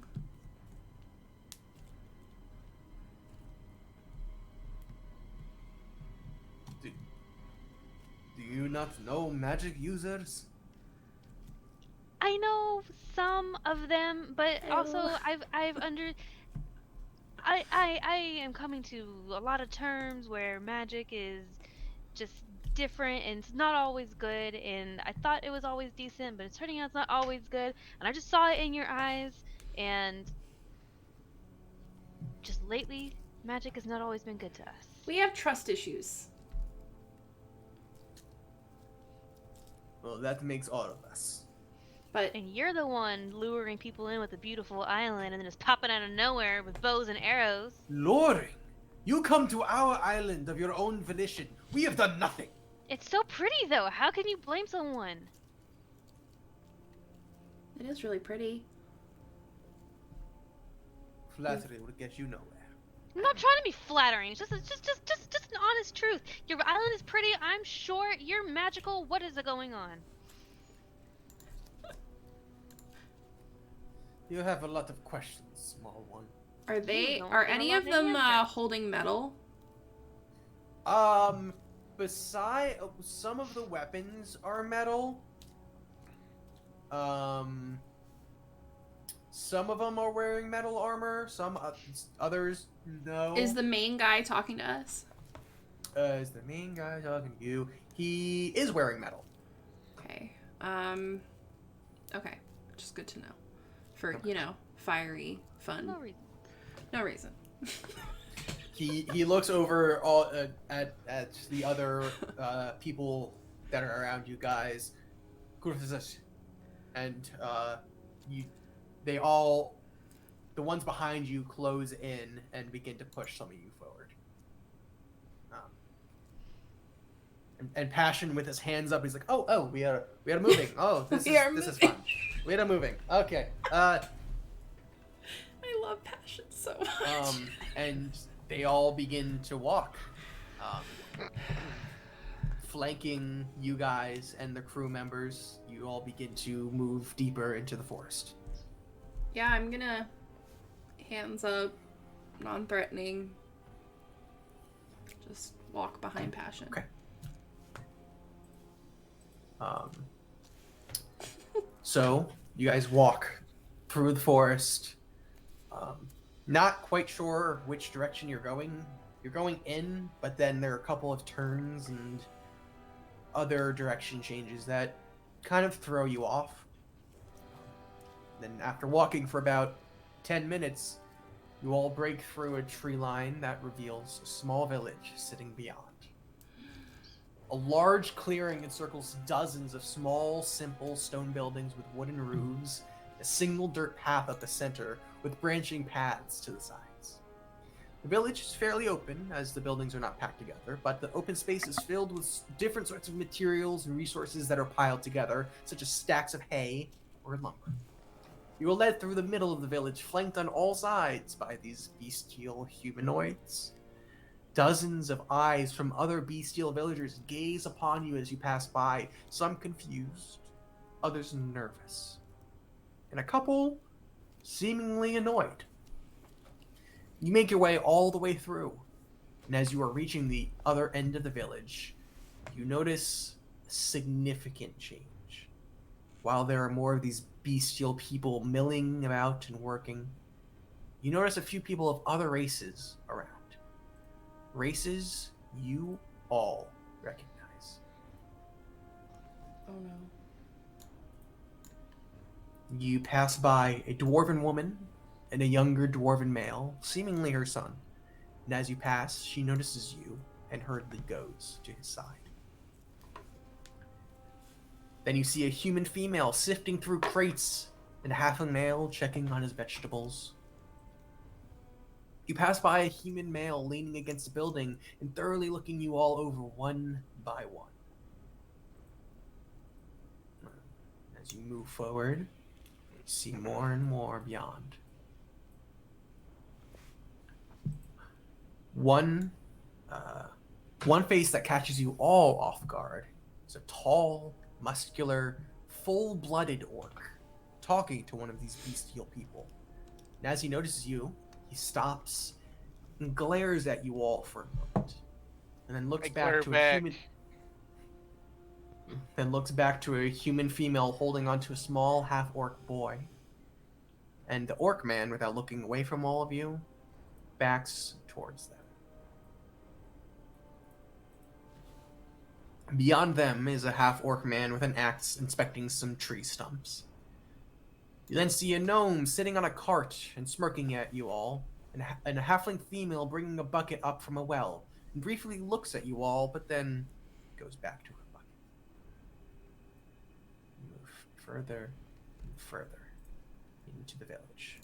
You then come to the head of the village. A town circle holds a large bonfire with a moderate flame poking up, and you see 3 houses that line the circle. One on the left with a beautiful shrubbery adorning the walkway in front, and guarded by 2 more bestial villagers. One at the center with stone columns standing tall in front, and one on the right with a wooden bench where a tiefling sits conversing with a villager and notices you all approach the circle. Beyond the bonfire stands 2 large stone statues. The left one of bestial nature, with a combination of canine, feline, and bear features, and the right one of humanoid nature, genderless, but with long hair and robes and holding a staff. Directly behind the bonfire is a wooden platform on top of which sits a wooden throne not currently occupied. You walk up to the circle and you see 3 figures talking and then notice you. One is another bestial person with long, thin maple hair and green robes. Another is a towering female half-giant, a Goliath, in leathers and furs with a great axe strapped to her back. The final is a human female with bright orange hair, wearing a breastplate, 2 scimitars, and a longbow on her back. The more perceptive of you will also notice that a small goblin female is lurking in the shadows of a building off to your left, nervously glancing at each of you. As you all reach these 3, the bestial guards that led you here split off to let you clump together in front as they surround you all. And some of the villagers, both bestial and other, come forward to see what has brought these outsiders here. So, some of them split off here. You all begin to filter forward as they all filter off, still surrounding and keeping an eye on you guys, but definitely bringing you guys to these others that are not eagerly but anxiously waiting for you all to get closer. So the Goliath speaks to the bestial person that in front who led you here, the one who spoke to you. Drake, who have you brought to our village? And Drake responds, I don't know enough, my apologies. We found them walking through the jungle to the south. Seems they arrived not long ago by ship. Those on the ship did not seem to notice any of our people. I made sure to keep our scouts far from the tree line and greet our guests further in the jungle. So then Drake steps to the side, and the Goliath takes a moment to study you all. Steps forward.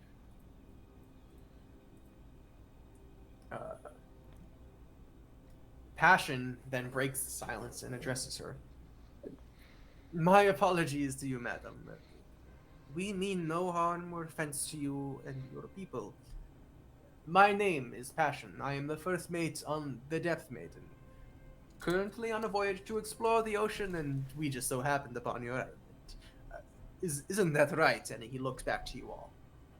That's why we've been with them for what, 10, 11 days now? I think it's closer to It would be 12. 12 now, actually. 12 days now? Seems like so much longer. It really does. The Goliath responds, "You lot are a bunch of unique creatures." And then she looks over at the crewmates you brought along, and some humans, she says with a disapproving air. "Where do you all hail from?" Passion answers, kind of glancing at you all. "Some of us are from all over, but we technically hail from the kingdom of Nifileto." And then the human female off to your right then speaks up. "Where's that? That's not Theurginia, is it?" Passion then says, "Yes, it is the kingdom right at the center of the Epigen, mostly ruled by the humans, but also where the Elven Kingdom used to reside. Your question seems to imply to me that you do not know much of the mainland and recent events." The human female responds, "We know some. I had no idea this what the kingdom was calling themselves these days. We know of the disappearance." And the Goliath then interrupts. "Who sent you? No one simply sails far away from the mainland without a purpose, and you clearly don't know this island. So someone has sent you to investigate on their behalf. Who?"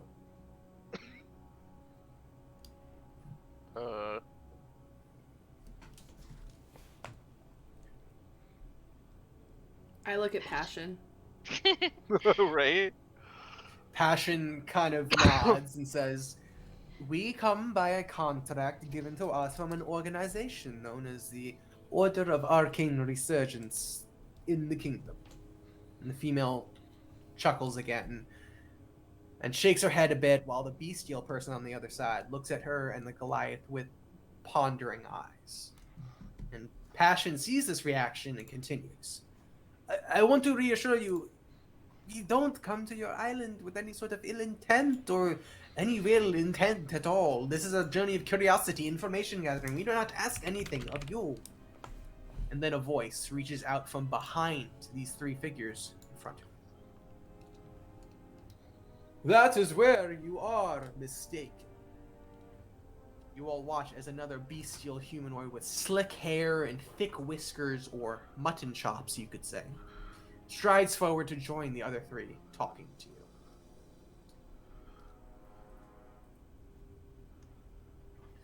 "Your mere presence on this island asks far too much of us. Your information gathering puts us all at risk, and therefore your information will not make it back to your employers." The human female chimes in. "He's right. We do not wish you all ill will on a personal level, but we are on this island for a reason. You should never have come here." The Goliath interrupts, putting her hand up. "Dondra, please." And Dondra, as she is now identified, replies, "Don't fucking use my name like that! We all talked about this! We can't just let group after group waltz onto the island like this!"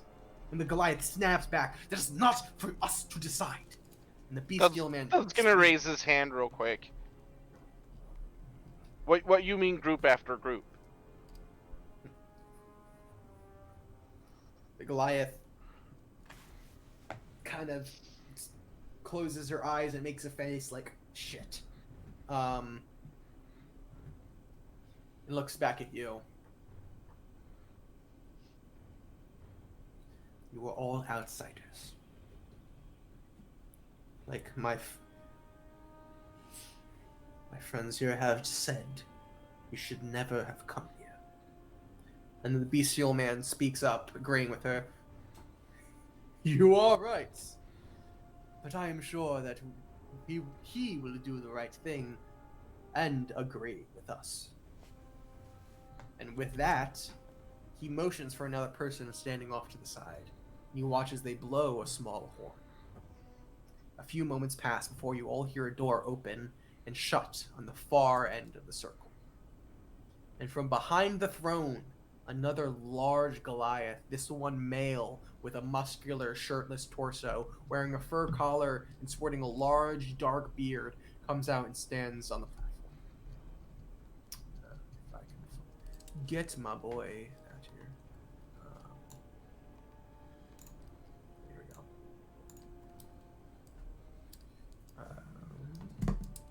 So you guys can see what we're doing. Here we go. He measures up everyone standing in the circle now, before bellowing out, "To what do I owe this pleasure?" As he sits on his throne.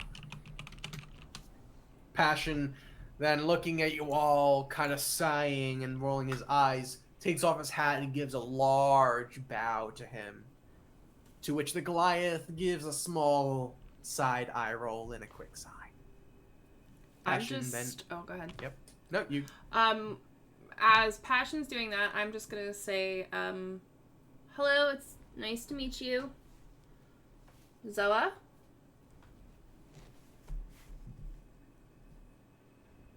Nizoa?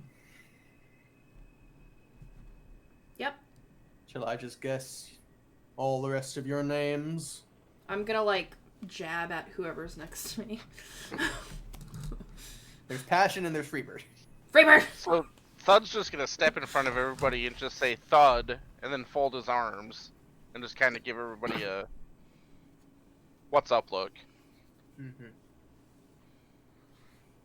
Freebird's gonna respond. I'd like to hear you guess. Yeah. We're all gonna die on this island. We might. More people begin to surround you all. Some getting closer than others. Let's get this whole party going. Oh my word. And you guys notice this, honestly.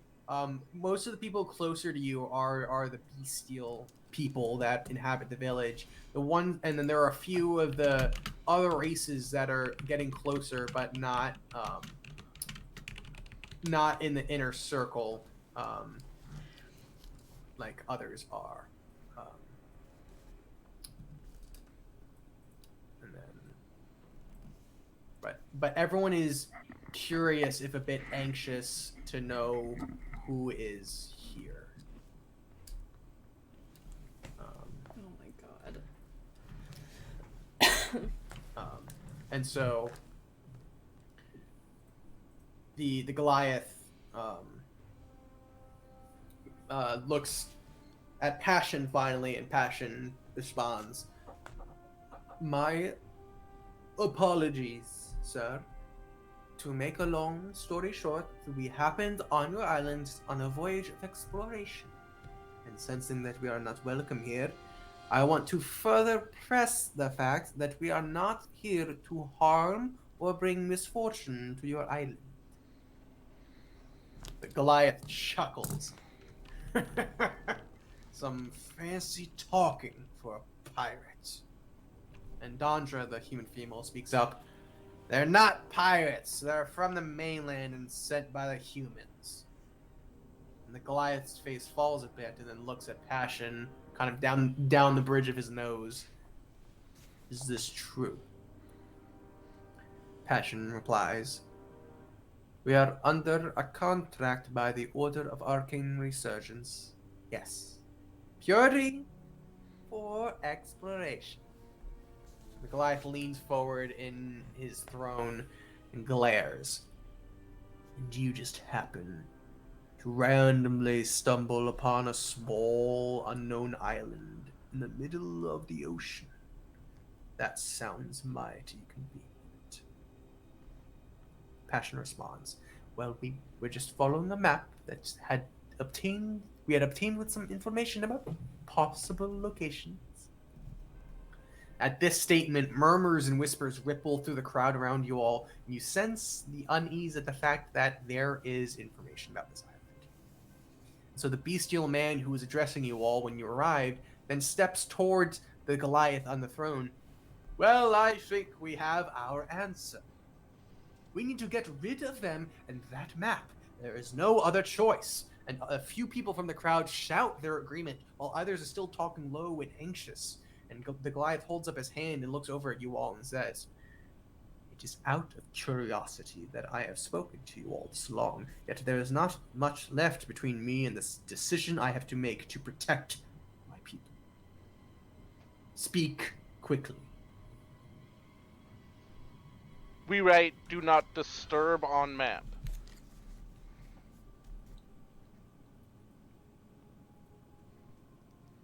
We'll erase it.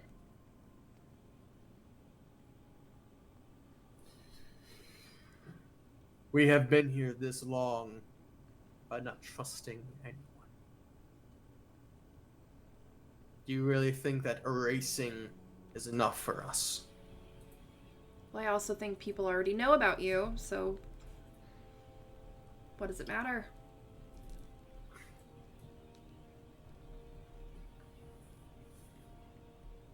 We're still here because we deal with those who know about us. What, by killing us? He looks over at the bestial man who keeps pressing for that. And the bestial man says, "That might be preferred." So you just kill anyone that happens across your island? Anyone, the Goliath responds, "Anyone who threatens our island."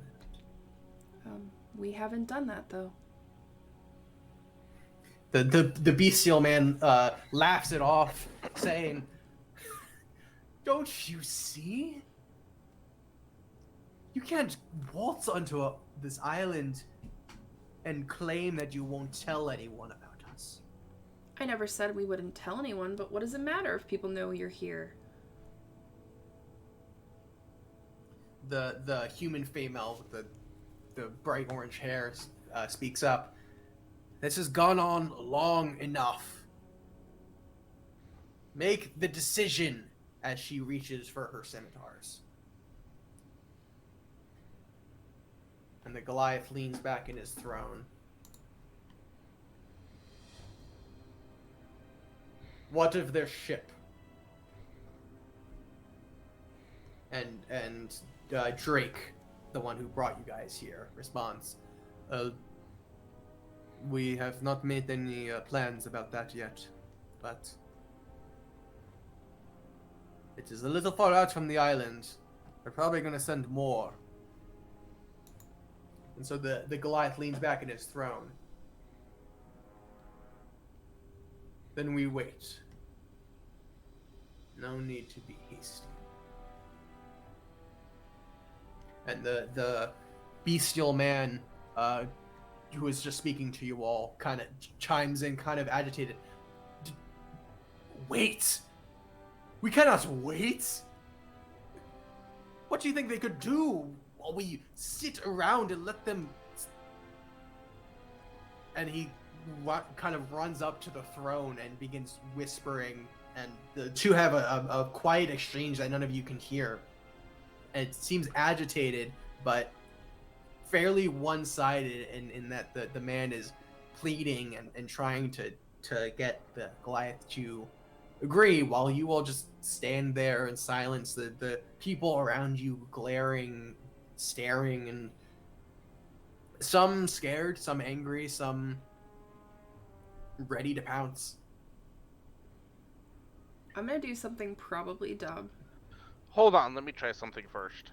But It's gonna be just as dumb. But I wanna be You dumb guys aren't first. anywhere near each other. You can both do something dumb. Oh, That's That's true true. too. But I'm actually going to use Unearthly Chorus on the leader to try Yeah, and that make was him dumber friendly. than what I was gonna do. Sorry, what Try are and you make doing? him friendly to us. Unearthly Chorus. I don't know what that is. What is? Yeah, what is that? So music of a style that I choose fills the air, or I'll post it in the chat. Oh, I actually. see. I got it now. Okay. Okay, there you go. Yeah.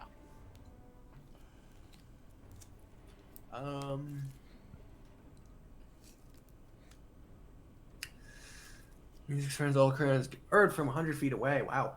Music moves with you, centered on you for the duration. Until the spell ends, you make charisma performance checks with advantage. In addition, you can use a bonus action on each of the turns to beguile one creature you choose within 30 feet of you that you can see you and hear the music. The creature must make a with charisma saving throw. If few of the creatures are attacking it, automatic succeeds. A failure, the creature becomes friendly to you as long as it can hear the music and for 1 hour thereafter.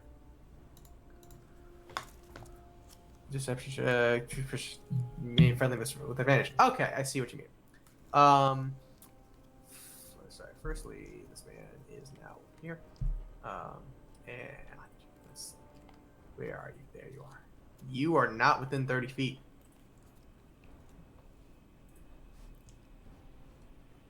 No, I am not. Ooh. And I'm assuming if I try to get closer, I'm probably you're gonna not get be able to pounced get on. You've got a few people ready to stop you.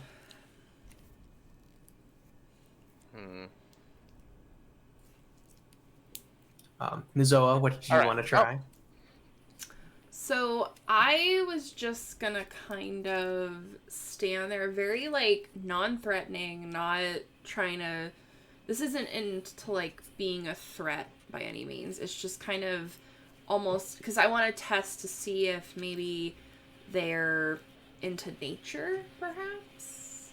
So I'm gonna use control plants, but I'm gonna use the leaf storm to like almost have like a twister of leaves like come from around their village and like go around me, almost to make them feel like, oh, like nature's telling us to chill the fuck out.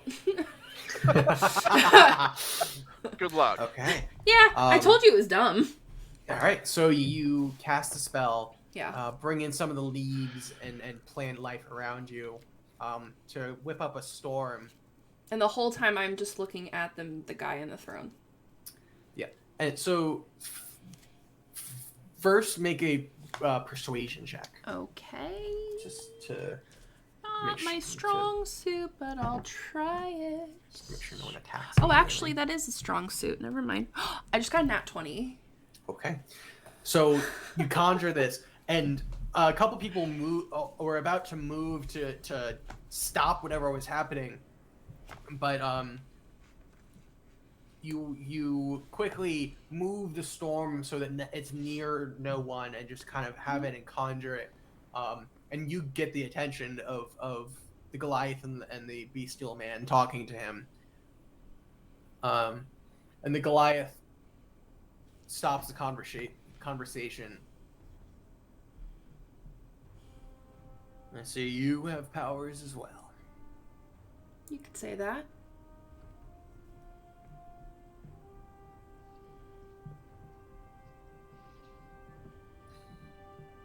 Still doesn't change my concern. Of what? Us knowing where your little quaint village is?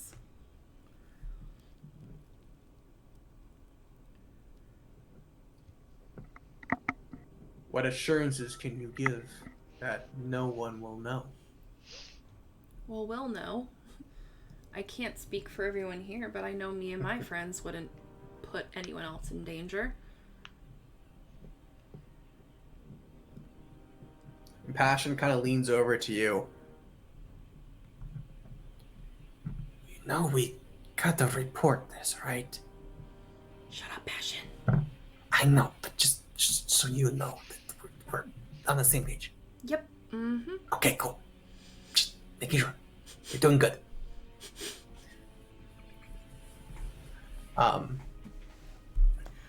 And so the Goliath kind of tapping his large fingers against his throne. What about a gift?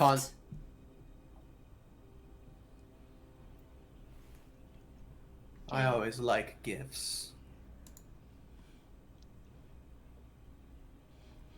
I'm I'm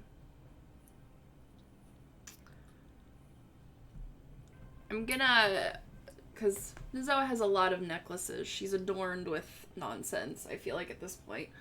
I'm gonna rip off my necklace that my mother gave me. So my ruby necklace that I have. Okay.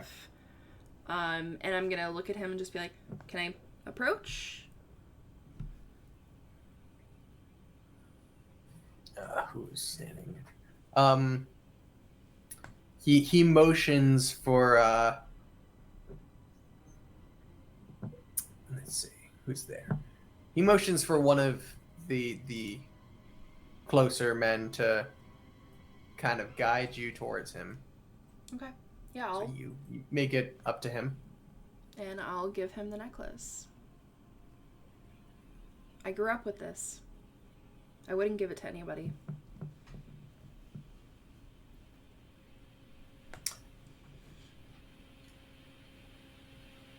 It's at this point that kind of see the bestial man standing next to you a little closer. What color? Sorry, your thing is red, right? Mm-hmm.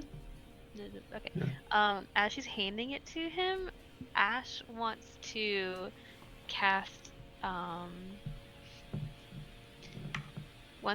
Sacred Flame with red light, just like over top of them, so that it looks like it's like she's like giving it over. It's like convincing that it's like a very like divine like path. I got so nervous. I was like, no! Sealing the deal. Sure. Roll a deception check with advantage. Deception. With advantage? Okay. Good. 'Cause I only have +1. That is a 16 and a 7. So that is 17. Whew. Thank you for that advantage. Oh, I don't have a stat collector. Where are you? There you are. What is your insight? Not that good. And hopefully, like, Nozoa, like, sees this and doesn't freak out, but kind of, like, continues on with, like, the ruse. I'm gonna actually roll for her. Sure, go ahead. Just We're like a wisdom saving throw. Alright. Oh no. 16. Yeah, okay, that's fine. So you hand it over, and all of a sudden, this red radiant light bursts from the necklace. Like as soon as you say this belonged to my mother and put it in his hand, woof, like I'm like, uh-oh, she doesn't like that. And the Goliath kind of like with his hand like out here holding the necklace looks at you.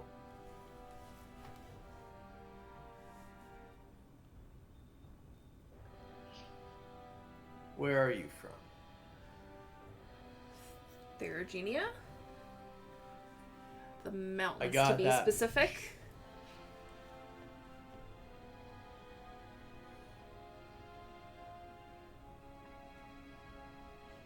And then he looks at the man standing next to him. What do you make of this? And he takes it and like roll an insight check. Okay. What am I like chatting with Larlock right now? You guys would be dead if you were. Yeah, that's probably true. Insight you said? Yes. That's a 18. Me too.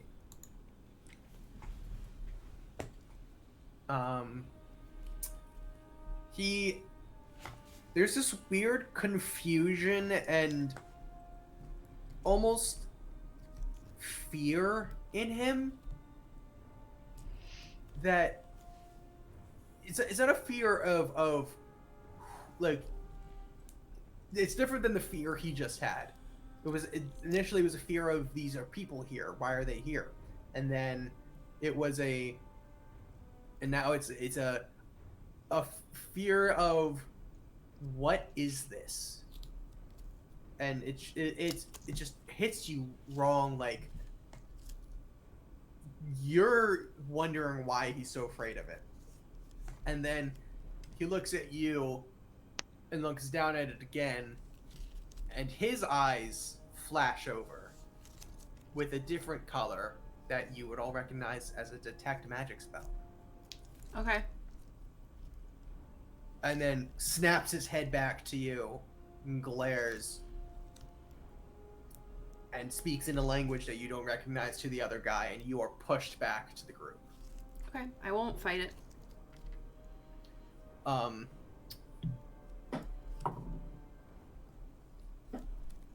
As no.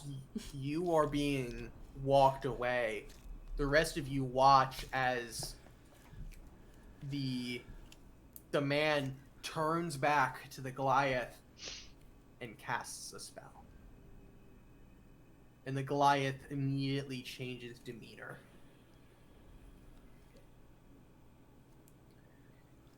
Oh.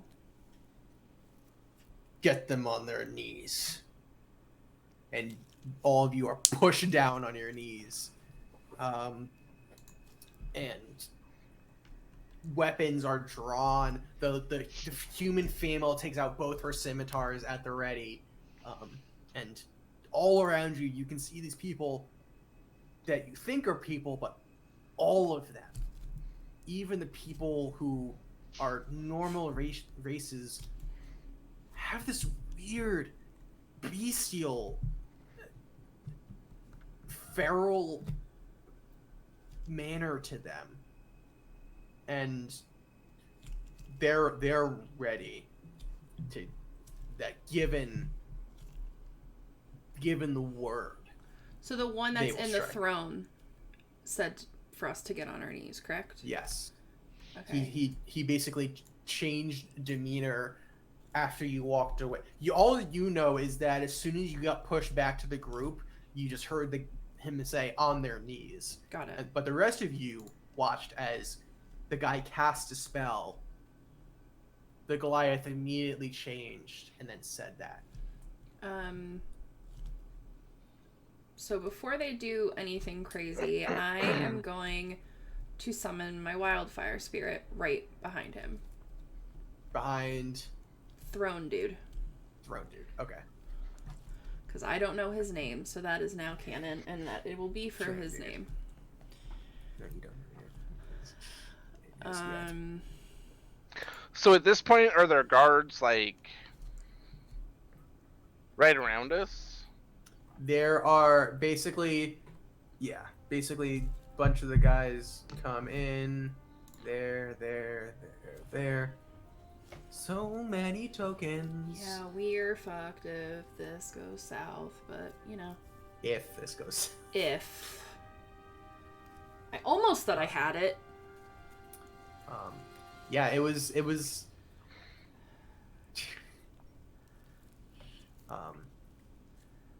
Oh my god, there's So so many tokens. There really are. I'm trying to get them all in. And you all notice that besides the oh jeez, what is happening? Besides the human female with the orange hair, all the other people are surrounding you are the bestial humanoids. All the other normal races are kind of standing back, but Okay. still invested in what's happening. I am just gonna shout.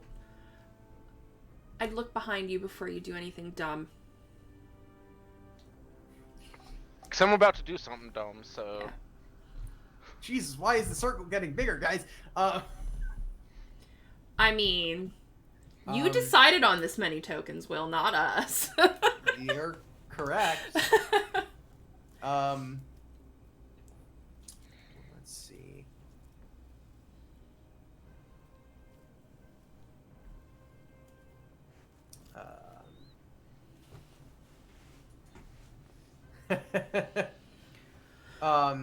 The bestial man and the Goliath look behind, and then as the Goliath's looking, the bestial man looks at you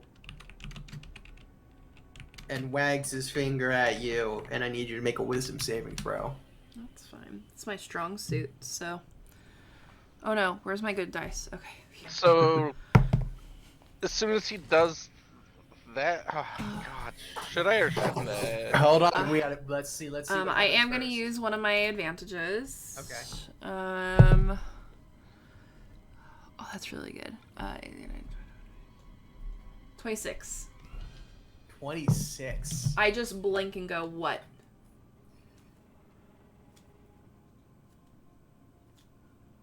That's no fun. And he will turn and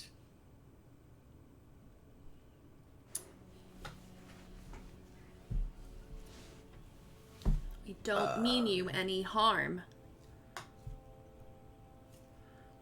let's see.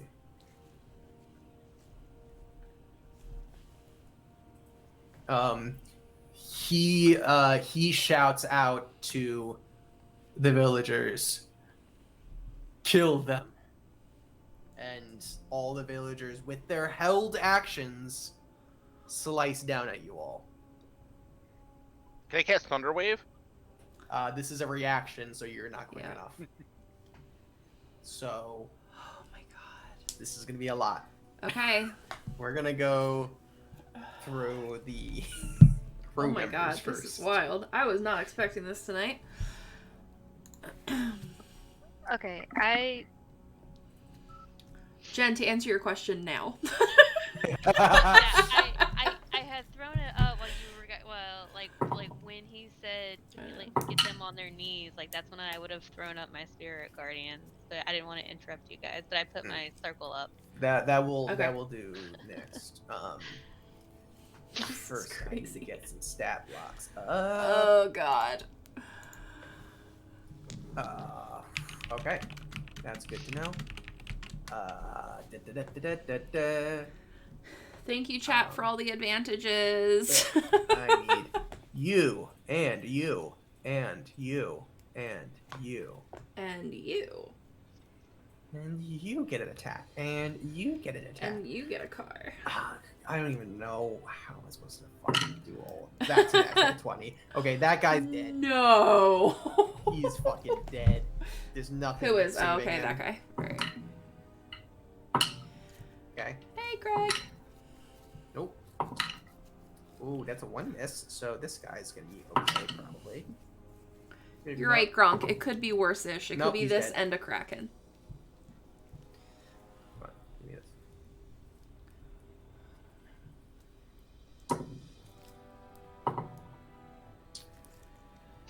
No, okay, I don't even know. To save time. Just killed all the crew. Yeah, no, it's these crew members don't have that much HP. This is gonna be tough. We're gonna do 1, 2, 3. Okay. So we've got Ash.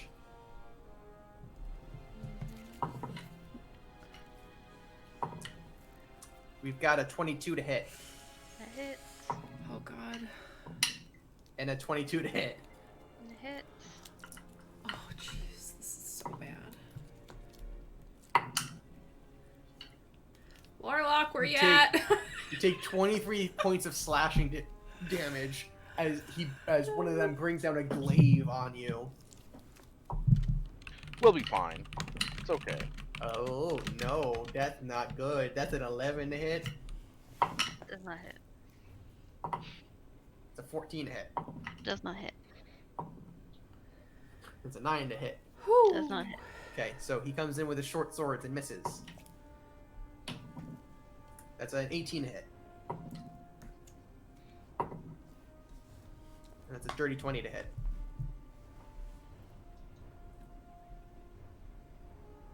Yeah. On who? On Ash. Oh, okay. Sorry, what was it? 18 and 20? 18 does not, 20 does. Okay, so then you take 12 points of slashing damage. Okay. As he comes down with his long sword. So that's all you. Freebird. 18 to hit. What was that? 18. 18. That's a hit. And that's a 19 to hit. Hit. Ooh, not bad.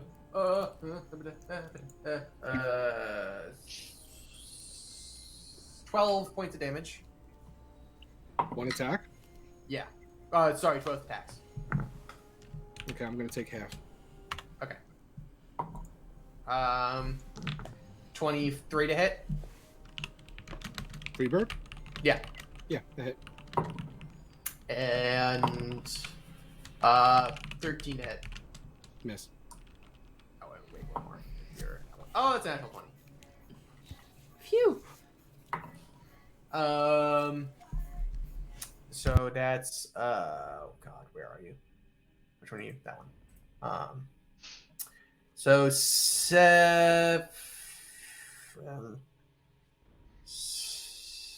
oh wait, you have a lot more than that. Hold on. So that's 7 plus 12. So then 19 points of damage on the first one. And then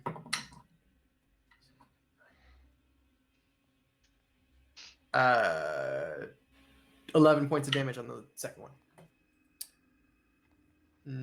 So that was 4 hits. That was technically 5, but it missed one. So we got 20 to hit. Yep.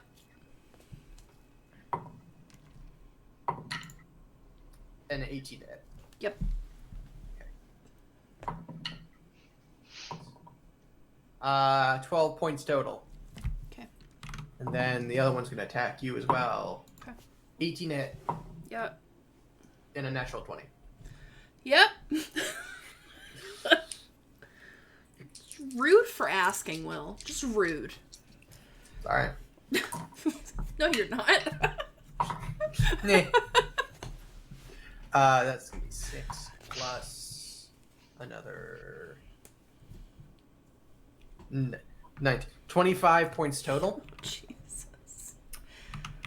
And then Thud. Oh no.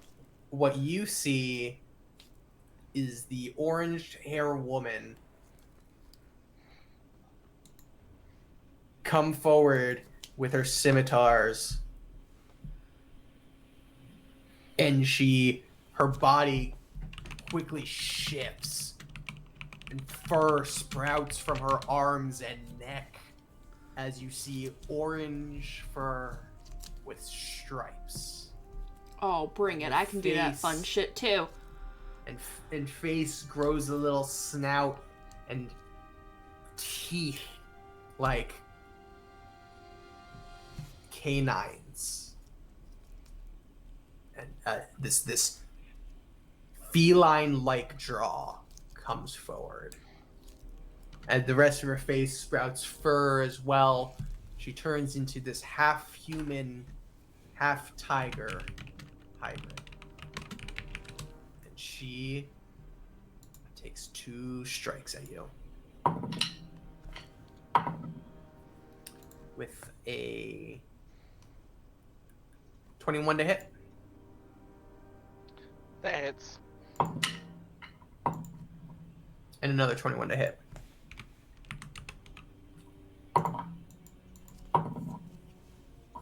$13 points total. And that's going to end it for the held action. Are you guys going to fight?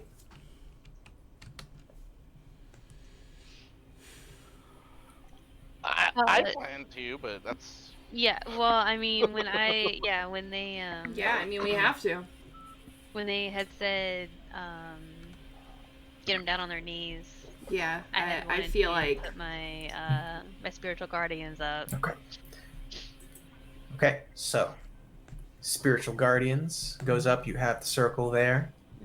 As they all come down, a bunch of them strike at you guys. You guys watch as blood spatters from behind you as your crew members are all slaughtered, and these people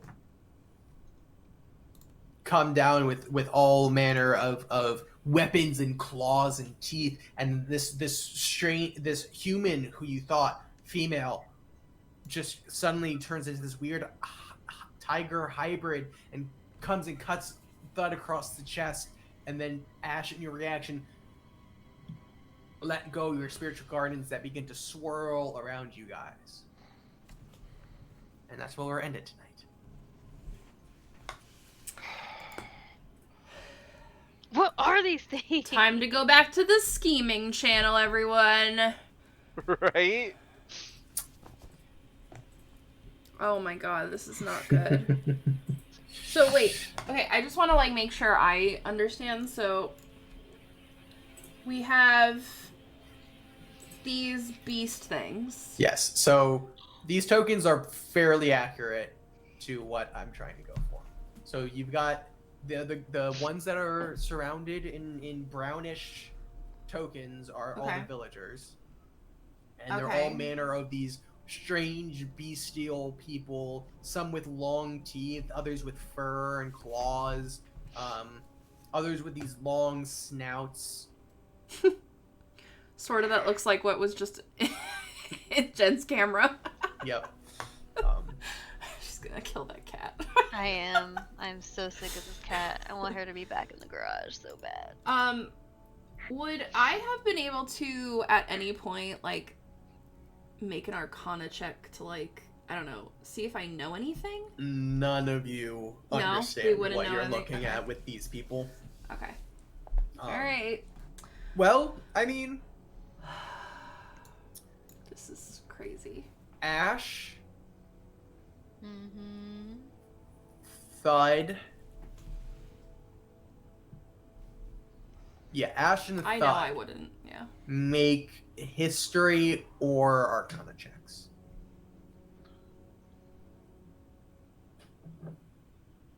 The same for me, so that's cool. Oh, I'm gonna use one of my advantages for that.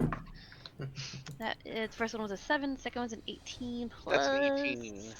1 18? either way. 19. Ah, they both got good. Okay. These people confuse you because they have naturally bestial elements to them. What strikes you is the woman in this tiger hybrid. This isn't her polymorphing or wild shaping as Nizoa does. This is... Yeah? She's a liger. She's a lion-ass tiger. I mean, replace the first half of that word and you have it. She's a lady tiger? No. Oh, a lion lady tiger? She's a were-tiger. She's a were-tiger. You guys hadn't figured that out with the transformation and everything? I thought she wild shaped. She's not a tiger. She is a half human, half tiger hybrid. Shit. Holy crap. So Does that where mean we one of pick us up- could become a were-tiger? So where we pick up next week, you will find yourselves in the middle of a village surrounded by bestial people who can become beasts. Great. And at the moment, you are backed into a corner. But we will see how you intend to handle it next week. Or not next session. Next session. Cool. Which, for everyone wondering, is, drumroll please, because I have to get my calendar, the 6th Yeah. of December. Mhm. So, All right. How is it already December? Right? Holy Yeah. moly.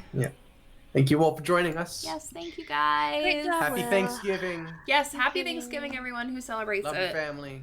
Love your loved ones. Eat a Have lot of fun. food, enjoy lot of yourself, food. but don't be stupid. It's Have not a good that night. hard. I mean, it is for some people. Anyway, bye. Bye.